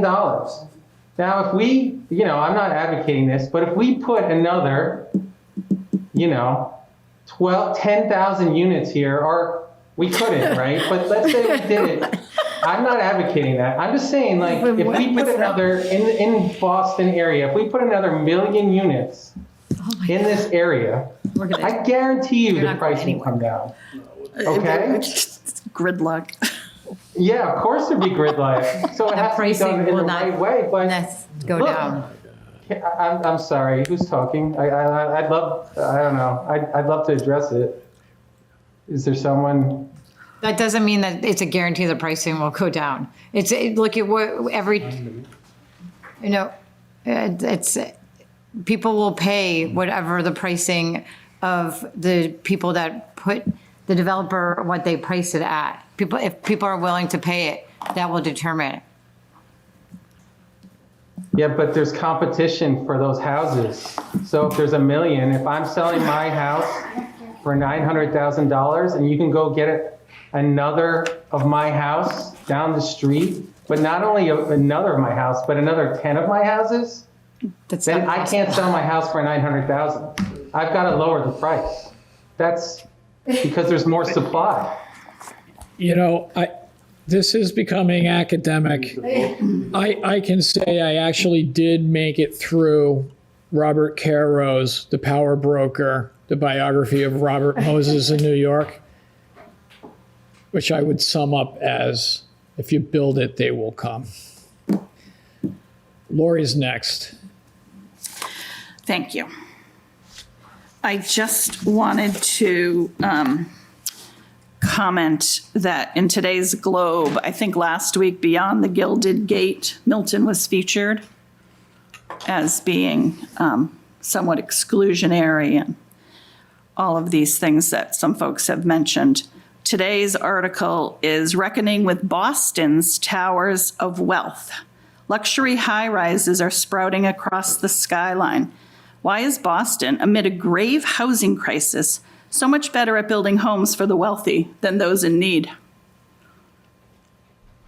I haven't read the whole article, but I think it would be worth reading since Boston also is exempt from the MBTA Communities Act that we're struggling with.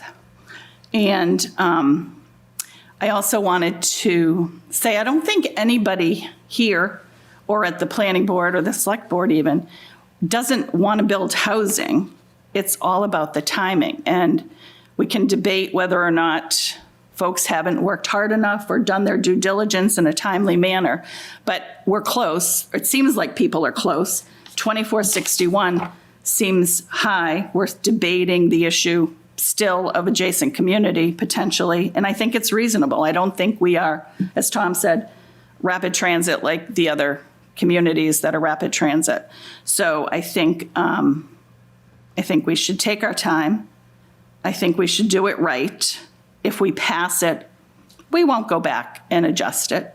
We should just take the time. And hopefully it's 3 months and not 6 months, but get it right. And depending upon the Rockport lawsuit, depending upon the Holden lawsuit, we may see what the court says. And if we have to do 2461, I would assume we would all agree with 2461, having thought through where it should go with less impact.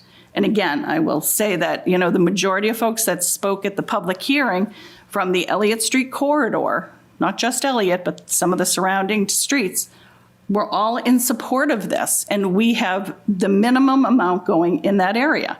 And again, part of that is a flaw with the model. And we have a couple of other flaws. And maybe we need to work specifically with the state to fix the model or adjust the model so it can take into some of the other issues that we are trying to deal with and be able to get to a compliant article. And then on the supply and demand issue, the upzoning, I think an upzoning, I can't find it here.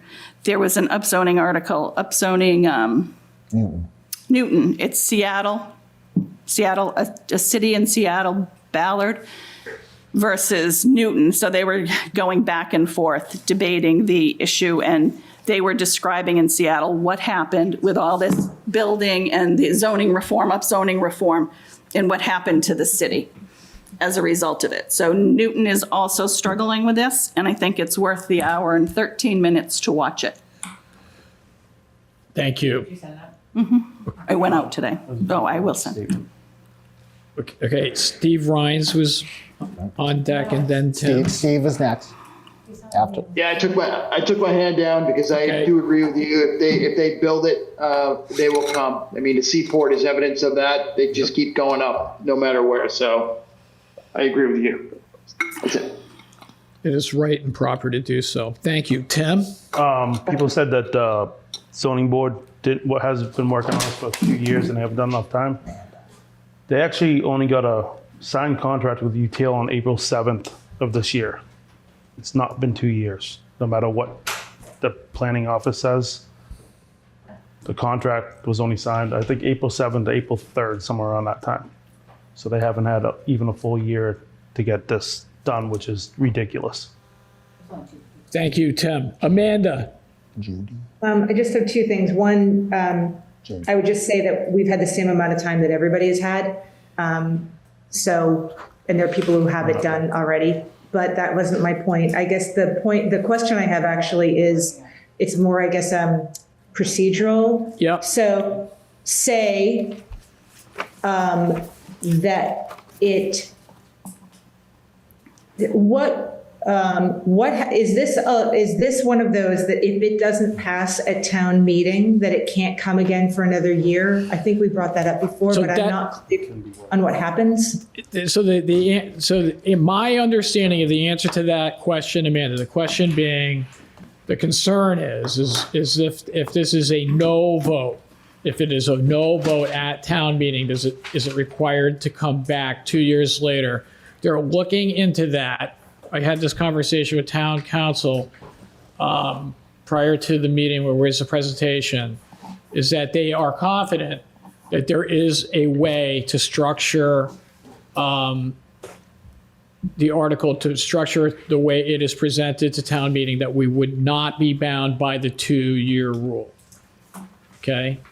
It's not like it's not a bright line, black letter law, but they feel very comfortable with that.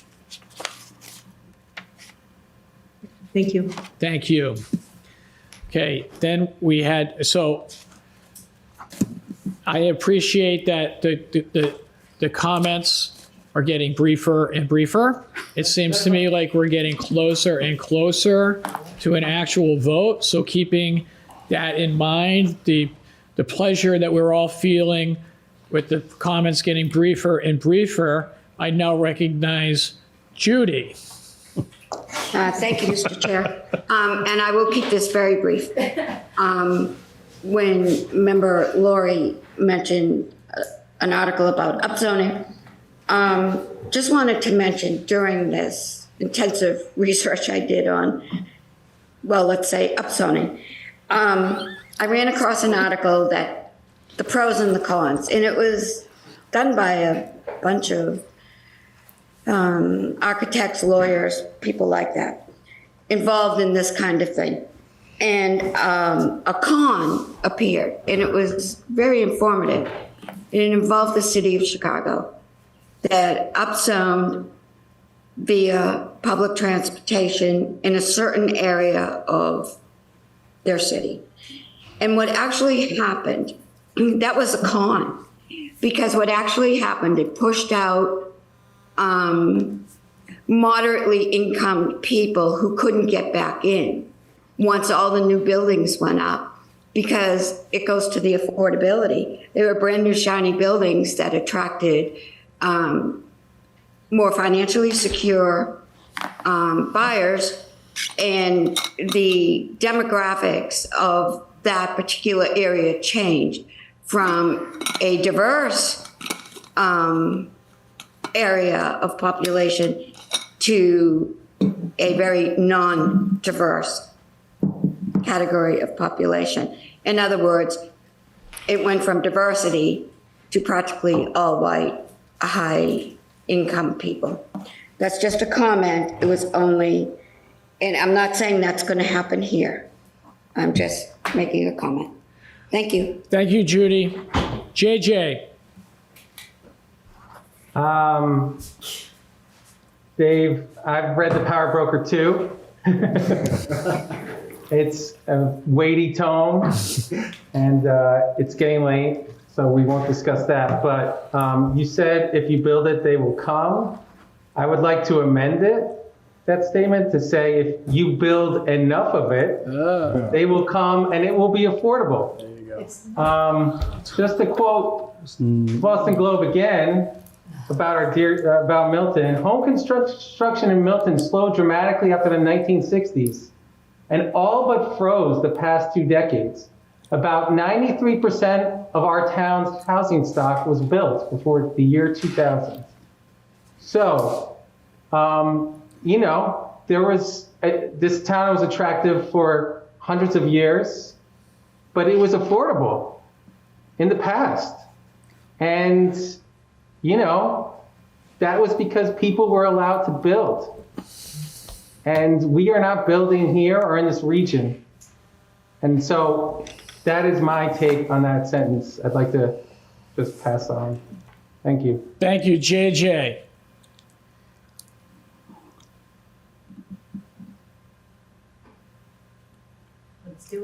Let's do it. No other hands are raised on Zoom. Allison makes a motion. Allison, what is your motion? To vote, I don't know what the, I don't have article. What's it on for the? Send it back to further study? Yeah. Yes. Okay, so you're making a motion with regards to the proposed article, with regards to the MBTA community zoning bylaw. You couldn't hear Allison's I'm making a motion to vote. So I'm going to encapsulate what I There we believe go. her motion is for the record, is that we have a motion by member Allison Gagnon to, with regards to the proposed article, with the subject of which is the MBTA communities zoning bylaw for for multifamily as of right, that it be referred to the select board. Who put this one forward? Oh, that's confusing. Select board. Select board. Select but board. it's- Select I board. would say to the select Select board's board article. It's a select board. for further study. Is that your motion? Yes, that is correct. Okay. Is there a second? I'll second it. Tim Lyons Second. seconds it. Repeat that. What? Dave? Yes. Are you saying you're sending it for further, the vote is to send it for further study? Yes. Okay, Yes, thank you. to refer it for further study. You know, sometimes we have said back. There's a question of whether you can send something back. I don't know. So I think that the language would be to refer it back, right? That's what we're saying, for further study. So there's a motion, and it's seconded. So the yes vote would be essentially to send it back. A no would be to not send it back, okay? Our clerk, Karen Bosworth, yes? And if the noes have it, will someone be able to make another motion? We would have another motion, I think would be appropriate, yes. Thank you. Thank you, Jay. Tom is our secretary. Would you please conduct a roll call vote on the motion? I will, and please, to those on Zoom and in present, please clearly state yes or no in terms of your But vote. I'm so sorry. It's hard sometimes on Zoom. Dave, could you go over that again one more time? What the yes is, I think. Yes. Yes, ye- we're going to send it back. Yes, And no is not to send it back. not to send back. Thank you so much. I appreciate it. Yes. Are there any other questions before we do the vote? Tom, please conduct a vote. Okay, no hands on Zoom. Please clearly state your position on the motion by saying yes or no. Lori Conley, Yes. Jay Funley, No. Allison Gagnon, Yes. Julie Joyce, Yes. Kristen Cosile, Yes. Dream Langua, Yes. Timothy Lyons, Yes. Julia Maxwell, No. Jeremiah O'Connor, No. I mean, yeah, no, that's it. Yeah. Well, Stephen Rhines. Jeremiah screwed me up. okay, we got it. Okay, I've recorded a no vote for you, JJ. Stephen Rhines, Yes. Amanda Serio, No. Judith Steele, Yes. Ron Sia, Ron Sia, no. and I vote yes, Thomas Caldwell. I abstain. David, you abstain. It's Dave. Sure it's not Jeremiah, Dave? Okay. And the vote is 9 yes to send back, 5 no. 9 to 5 With one abstention. with I one concur. abstention. Okay. So the motion to send the article back for further study carries.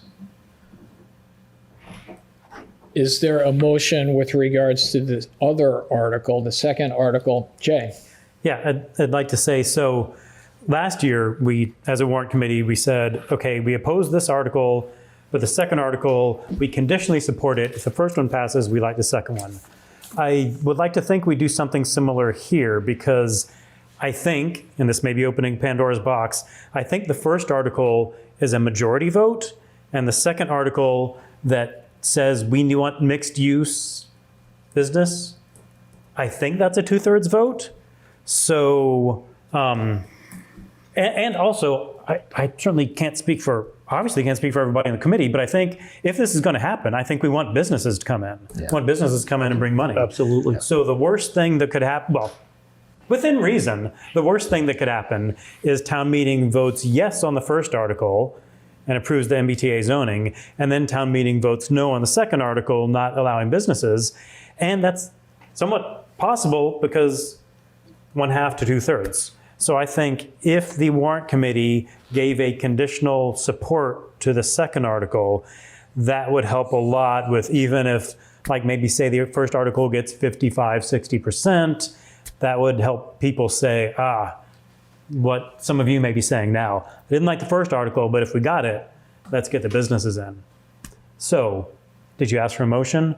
I make a motion that we support this second article for mixed-use zoning, conditional on the first article passing. Second. That was JJ. JJ. All right, we got to write these things. Okay, so that was Jay's You need that? Jay's motion. and JJ's second. And the first one was Amanda and Tim, right? Okay. So it's made a second. Let's discuss. So do we think that's correct, that we're in that sort of same situation again, where It is two different votes, though. it's totally two different votes? One has to two do with the different other on levels. this one. I think it's either you're in for mixed use or, I don't think it's conditioned on. Doesn't, I think it's trying to favor it passing the first one. I think that's a terrible the idea. first one doesn't pass, doesn't it make the second one moot? Because we're not, in practice, That's my understanding. That's my understanding. If people are fine with an unconditional support, I have no problem with that, but I just thought that'd be more palatable to the committee. I know where you're going, but I don't know. That makes sense? I'm right there with you.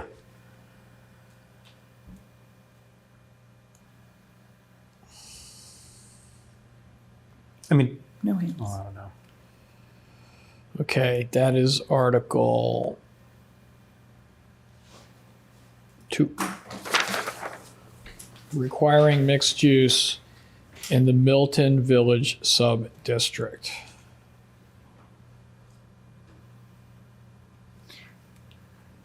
Only as it pertains to the MBTA, correct? Or is it mixed use, period? Zoning bylaw amendment for requiring mixed use in the Milton Central Station Sub-District. So it's true, it looks like it is a separate zoning bylaw, Nothing to do with it. not contingent upon the first one. And that, I think if we word it as it needs a yes, I think we are leading the members, town meeting members, to believe that in order to pass the first one, to get the second one, you need to pass the first one. And I think that's misleading. Is that not true? That's misleading. I don't believe that to be true from what we're reading. Yeah, That's news to me. does it It say doesn't MBTA say anything specifically or about- not? we should pull up the text. Can we, He's got Jay has. Sure. I've actually heard it both ways, that it was part of the It's T. the overlay district. Jay, can you share your screen with Alan there, please? can you just share the screen with everybody? Thank you. I'd be fearful that we would be misleading. Sorry, trying. Here we go.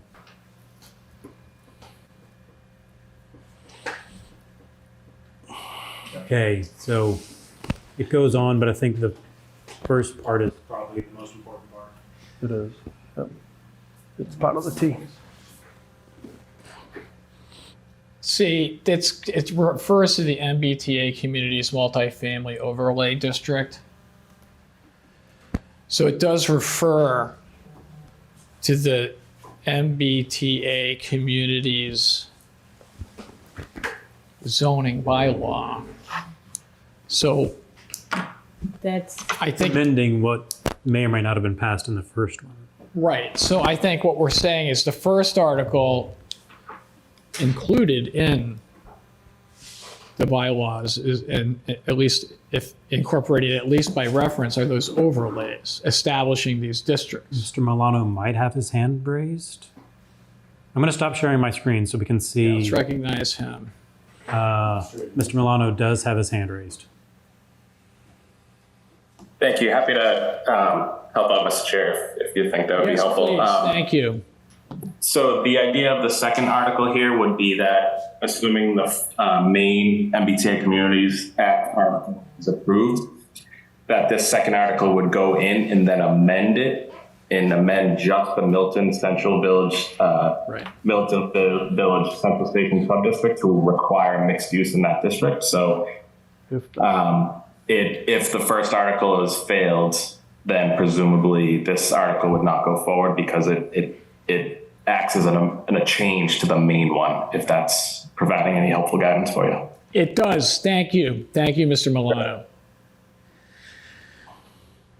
So I think, Jay, your first analysis is correct, that you were saying that we kind of are in a situation like we were with regards to Article 97 land swap, where the recommendation of the Warrant Committee with regards to the land swap was not to do it. There was another article with regards to eminent domain that the Warrant Committee did vote, while we are not in favor of the first article, the land swap. Should the town see this differently and vote it, we then would want to support the town to pursue their interests. This could be, I think this is the same situation. So what Jay's done is Jay's made a motion, seconded by JJ, that it be the Warrant Committee's conditional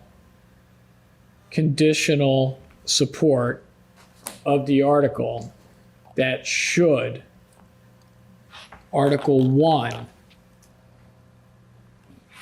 which would insert into the zoning bylaw the amendment for compliance with the MBTA community zoning, that should that pass, we then would support the requirement of mixed use in the Milton Central Station subdistrict. Does that, Jay, fairly encapsulate your motion? That is my, yes.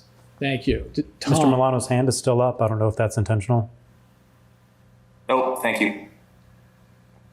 Thank you, Mr. Milano. Tom? Now, we had an article regarding the historic districts. Yes. And that was Milton Village, correct? Yes. Okay. This would obviously dramatically affect that historical article in the future, correct? We agree to, no. No, it's an old, they The still ask for overlay an district, overlay, that's right. and the historical is going to be the facades. I withdraw. Thank you. In fact, my recollection with regards to historic district was that, all right, anyways, I withdraw that. Mr. Chair, I was Thank you. like you, okay. So there is a motion that's been made and seconded. We're in the middle of our discussion of that. It looks like, this is this hedge that the Warrant Committee wants to support the commercial base. That's right? It's a huge problem.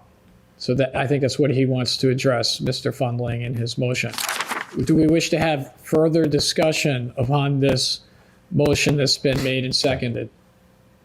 Could it be sent back to have it taken out the MBTA and just support the, well, they word it, the mixed use in general?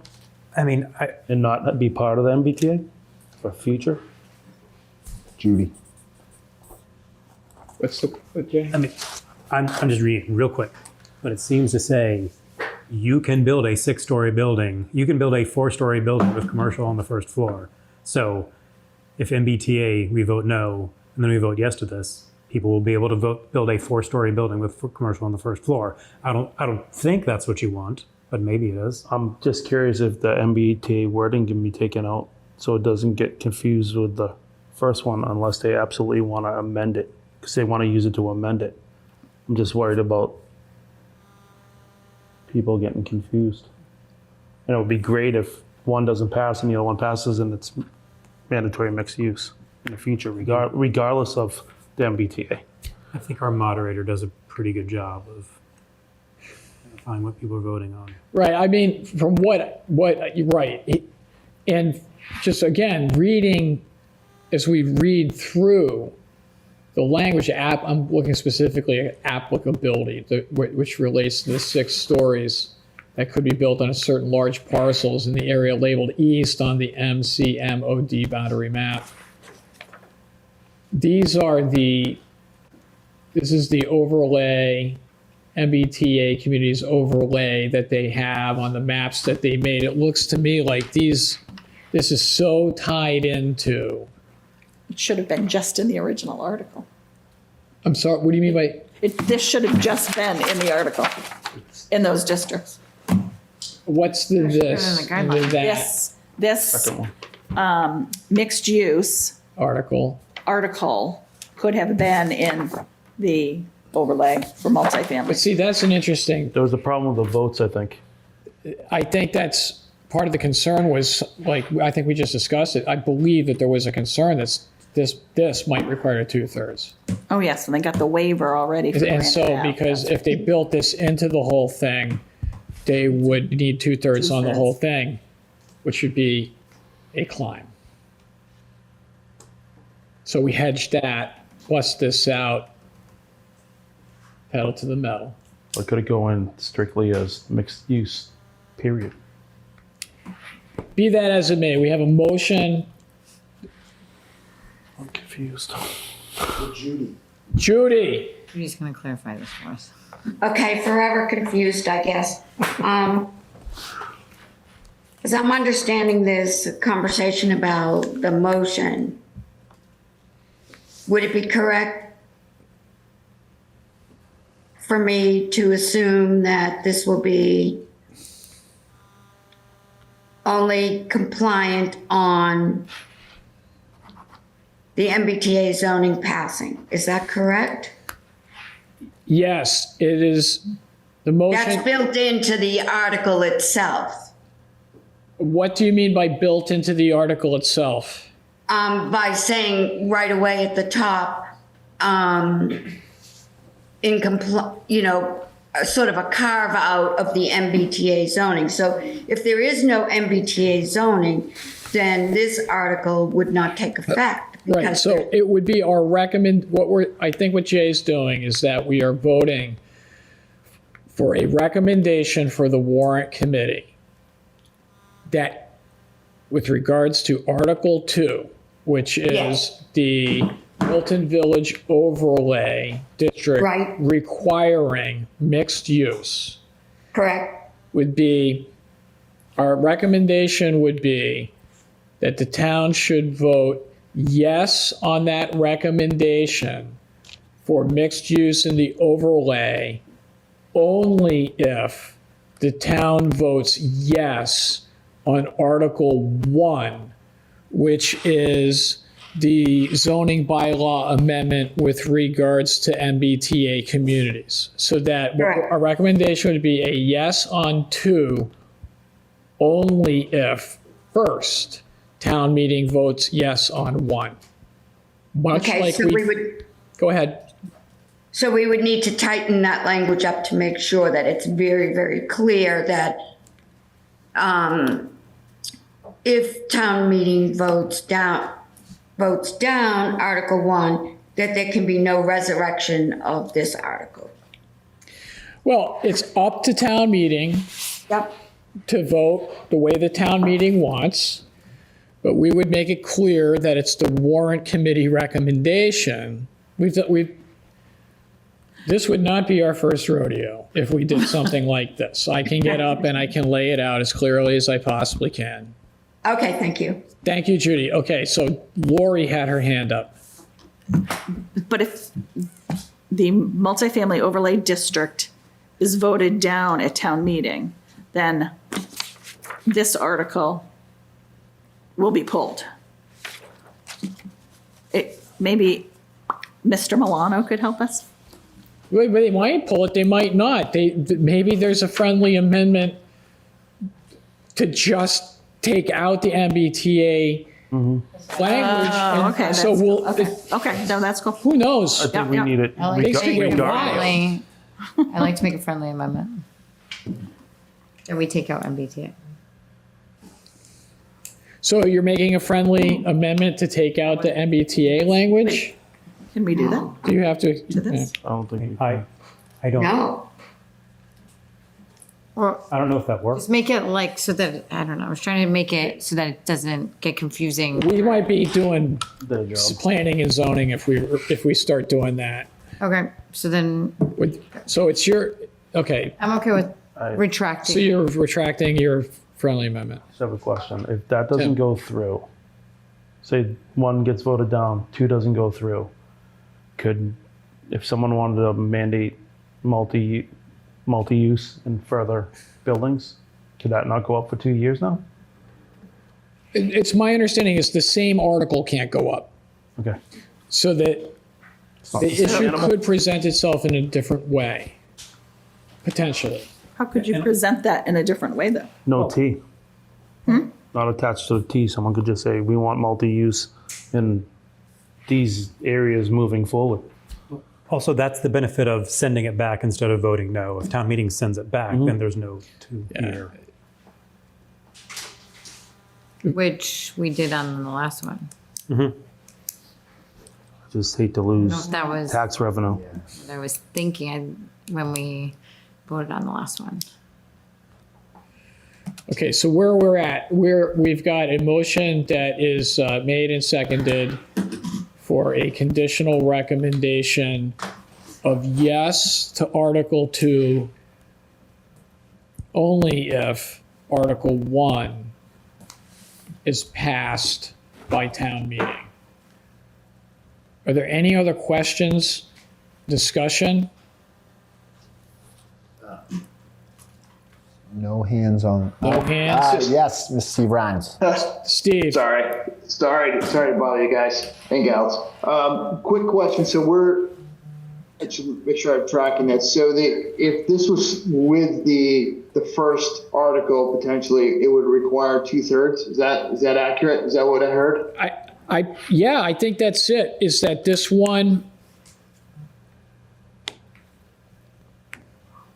Okay. this one, And so, I mean, yep, sorry, Mr. Chair. I mean, obviously, I like the dialogue that's going on with, we want to have more commercial mixed development. So if, I am interested to see if there's a way for us to entertain the additional language that would not have the MBTA in there, so that no matter what, we've got a shot at putting some mixed use development down there. I think that would be outstanding.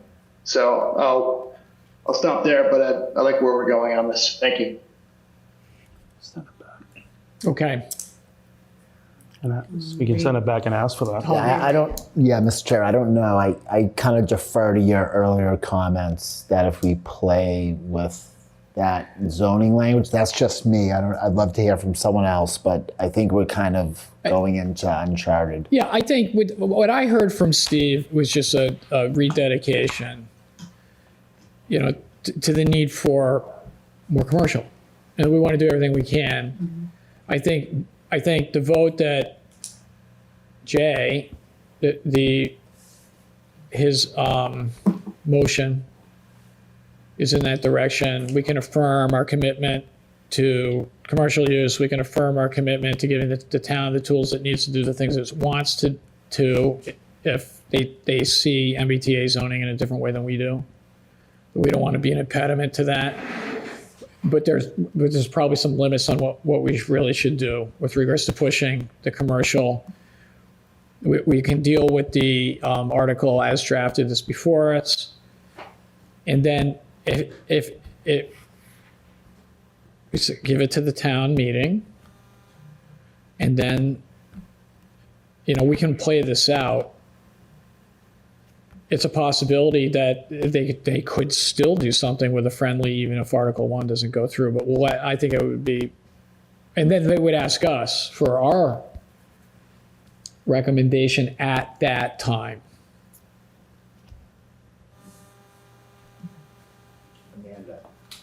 Amanda. Yeah, I think I would agree with, I feel like we're making zoning decisions or planning decisions with that. But I guess my second question would be, that's adjacent to Central Ave right now, correct? That's the area near Central Ave. So do we know what the zoning is there already? I guess that's the question, is like, sorry, my kid keeps using my thing. Do we know what the zoning is there? So does that impact that zoning? I mean, it's adjacent to another commercial area. So I feel like if we start playing with the language, we don't know what exists or how it impacts, and it's so intertwined with the MBTA that I just feel like the better decision is to let that be a friendly amendment in town, and we just vote on the article as it is.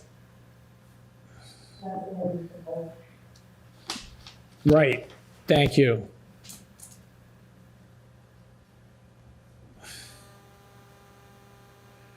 So Jay's amendment is to vote on the article as it is written, just with our but he's moving for a recommendation of a yes vote contingent first upon the town meeting voting to approve MBTA community zoning. Motion's been made, seconded. We've had discussion. Is there any feel for a need for further discussion?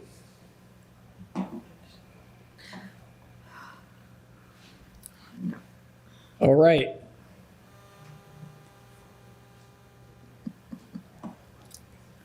This is like a Renaissance painting over here. Am I Judas? No, I'd never say that. Okay.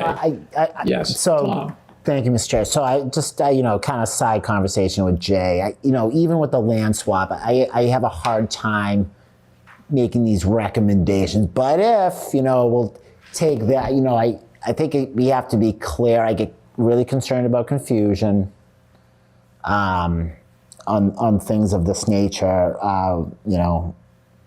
when we it's kind of like we have these different but if you do this, we'll do that. So I don't know how to approach this, really, Mr. Chair, but I think if any recommendation, we should be very, very, very articulate in our comments concerning the concerns about the original article. That's really, I'll stop wasting everybody's time. That's all I have to say. You're not wasting our time. Like I said before, it's not our first rodeo. We've been down this road before. I have no problem standing up in front. Do we have to recommend it either way? Can we just be like, we don't have an opinion? It's town, rare. That's not good for town. It's rare. No, but it's one of those. We have to, I think. I want the business tax, but I don't want people to be confused. Yeah. They'll get it. Two They'll thoughts. understand it. One is, let's say the first article passes with 55%, 60%. If we say yes to the second one, that's telling those people in the room, hey, we're with you. We know you didn't like the first one, but here's a good reason to vote for the second one. And to address the confusion article, there's going to be our written comments. There's going to be our chair who speaks for a living, and there's going to be the moderator. I think between the two of them, I think they're going to do a really good job of making it clear. Good enough for me.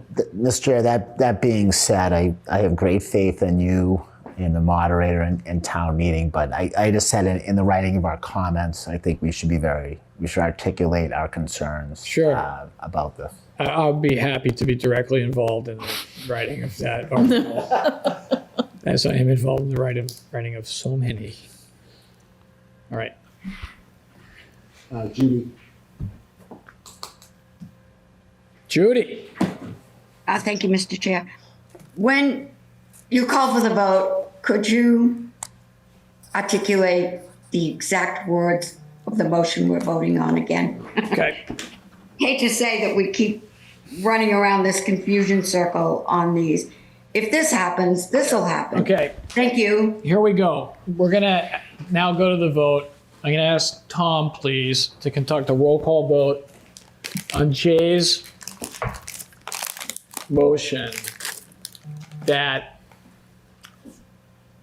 the town vote to approve the warrant committee's recommendation of a yes vote to the article to see if the town will vote to amend its general bylaws by changing the following subsection of the MBTA Communities Multifamily Overlay District to require mixed use zoning contingent upon the town first voting to approve by a yes vote the article with regards to MBTA zoning of multifamily as of right. That is the motion.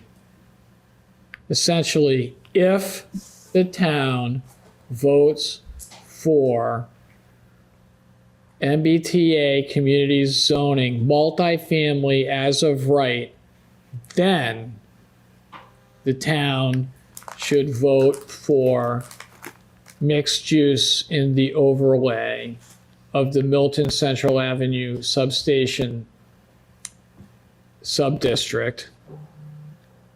Okay? And if they vote no, it would imply that our recommendation would be no. Tom, would you conduct a roll call vote, please? I will, Mr. Chair. Starting with Lori Conley, Yes. Jay Funling, Yes. Allison Gagnon, Yes. Julie Joyce, Yes. Kristen Cosio, Yes. Jareem Langlois, Yes. Timothy Lyons, Yes. Julia Maxwell, Yes. JJ O'Connor, Yes. Stephen Rhines, Yes. Amanda Serio, Yes. Ronald Sia, Yes. Judith Steele, Yes. and I vote yes. It's unanimous, Mr. Chair, with your abstention. Thank you, sir. Nicely done. We need a group hug.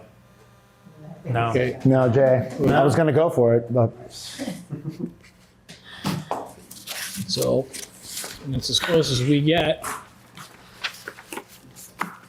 The ayes have it. That shall be the recommendation. I'd like to thank the Warrant Committee for a lot of hard work in this MBTA environment. Amanda? Yeah, I had a question about the comment for the first article. Would we be addressing concerns or thoughts around legal action when we're making the comment? Since that came up, I'm just curious how there was a lot discussed on why it was voted against. I'm just curious, given that that's been raised, if that would be addressed in the comment? So I think, yes, to some degree. I think that what I mean by some degree, I think that the possibility of future litigation would be something the comment would address, because I think that the comment's going to talk about risk of noncompliance. What is the risk of noncompliance? So the possibility of a lawsuit is risk of noncompliance. And lawsuit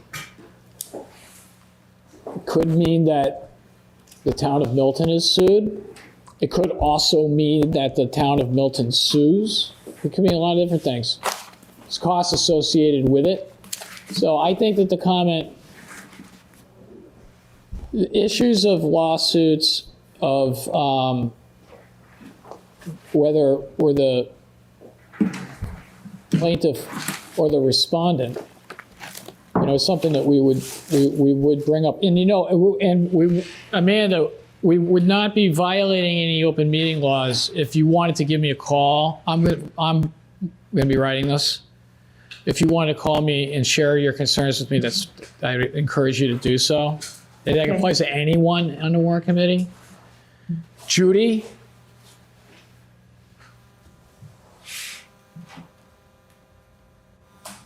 She was around. quick a motion. Make a motion to adjourn. Tim makes a motion to adjourn. Is it seconded? Second. It's Steve. Nice. Would you like a roll? Yeah, let's do a roll, please. Thank you. Okay, roll call vote on the motion to adjourn, starting Lori Conley, Yes. Jay Fumling, Yes. Allison Gagnon, Yes. Julie Joyce, Yes. Kristen Cosile, Yes.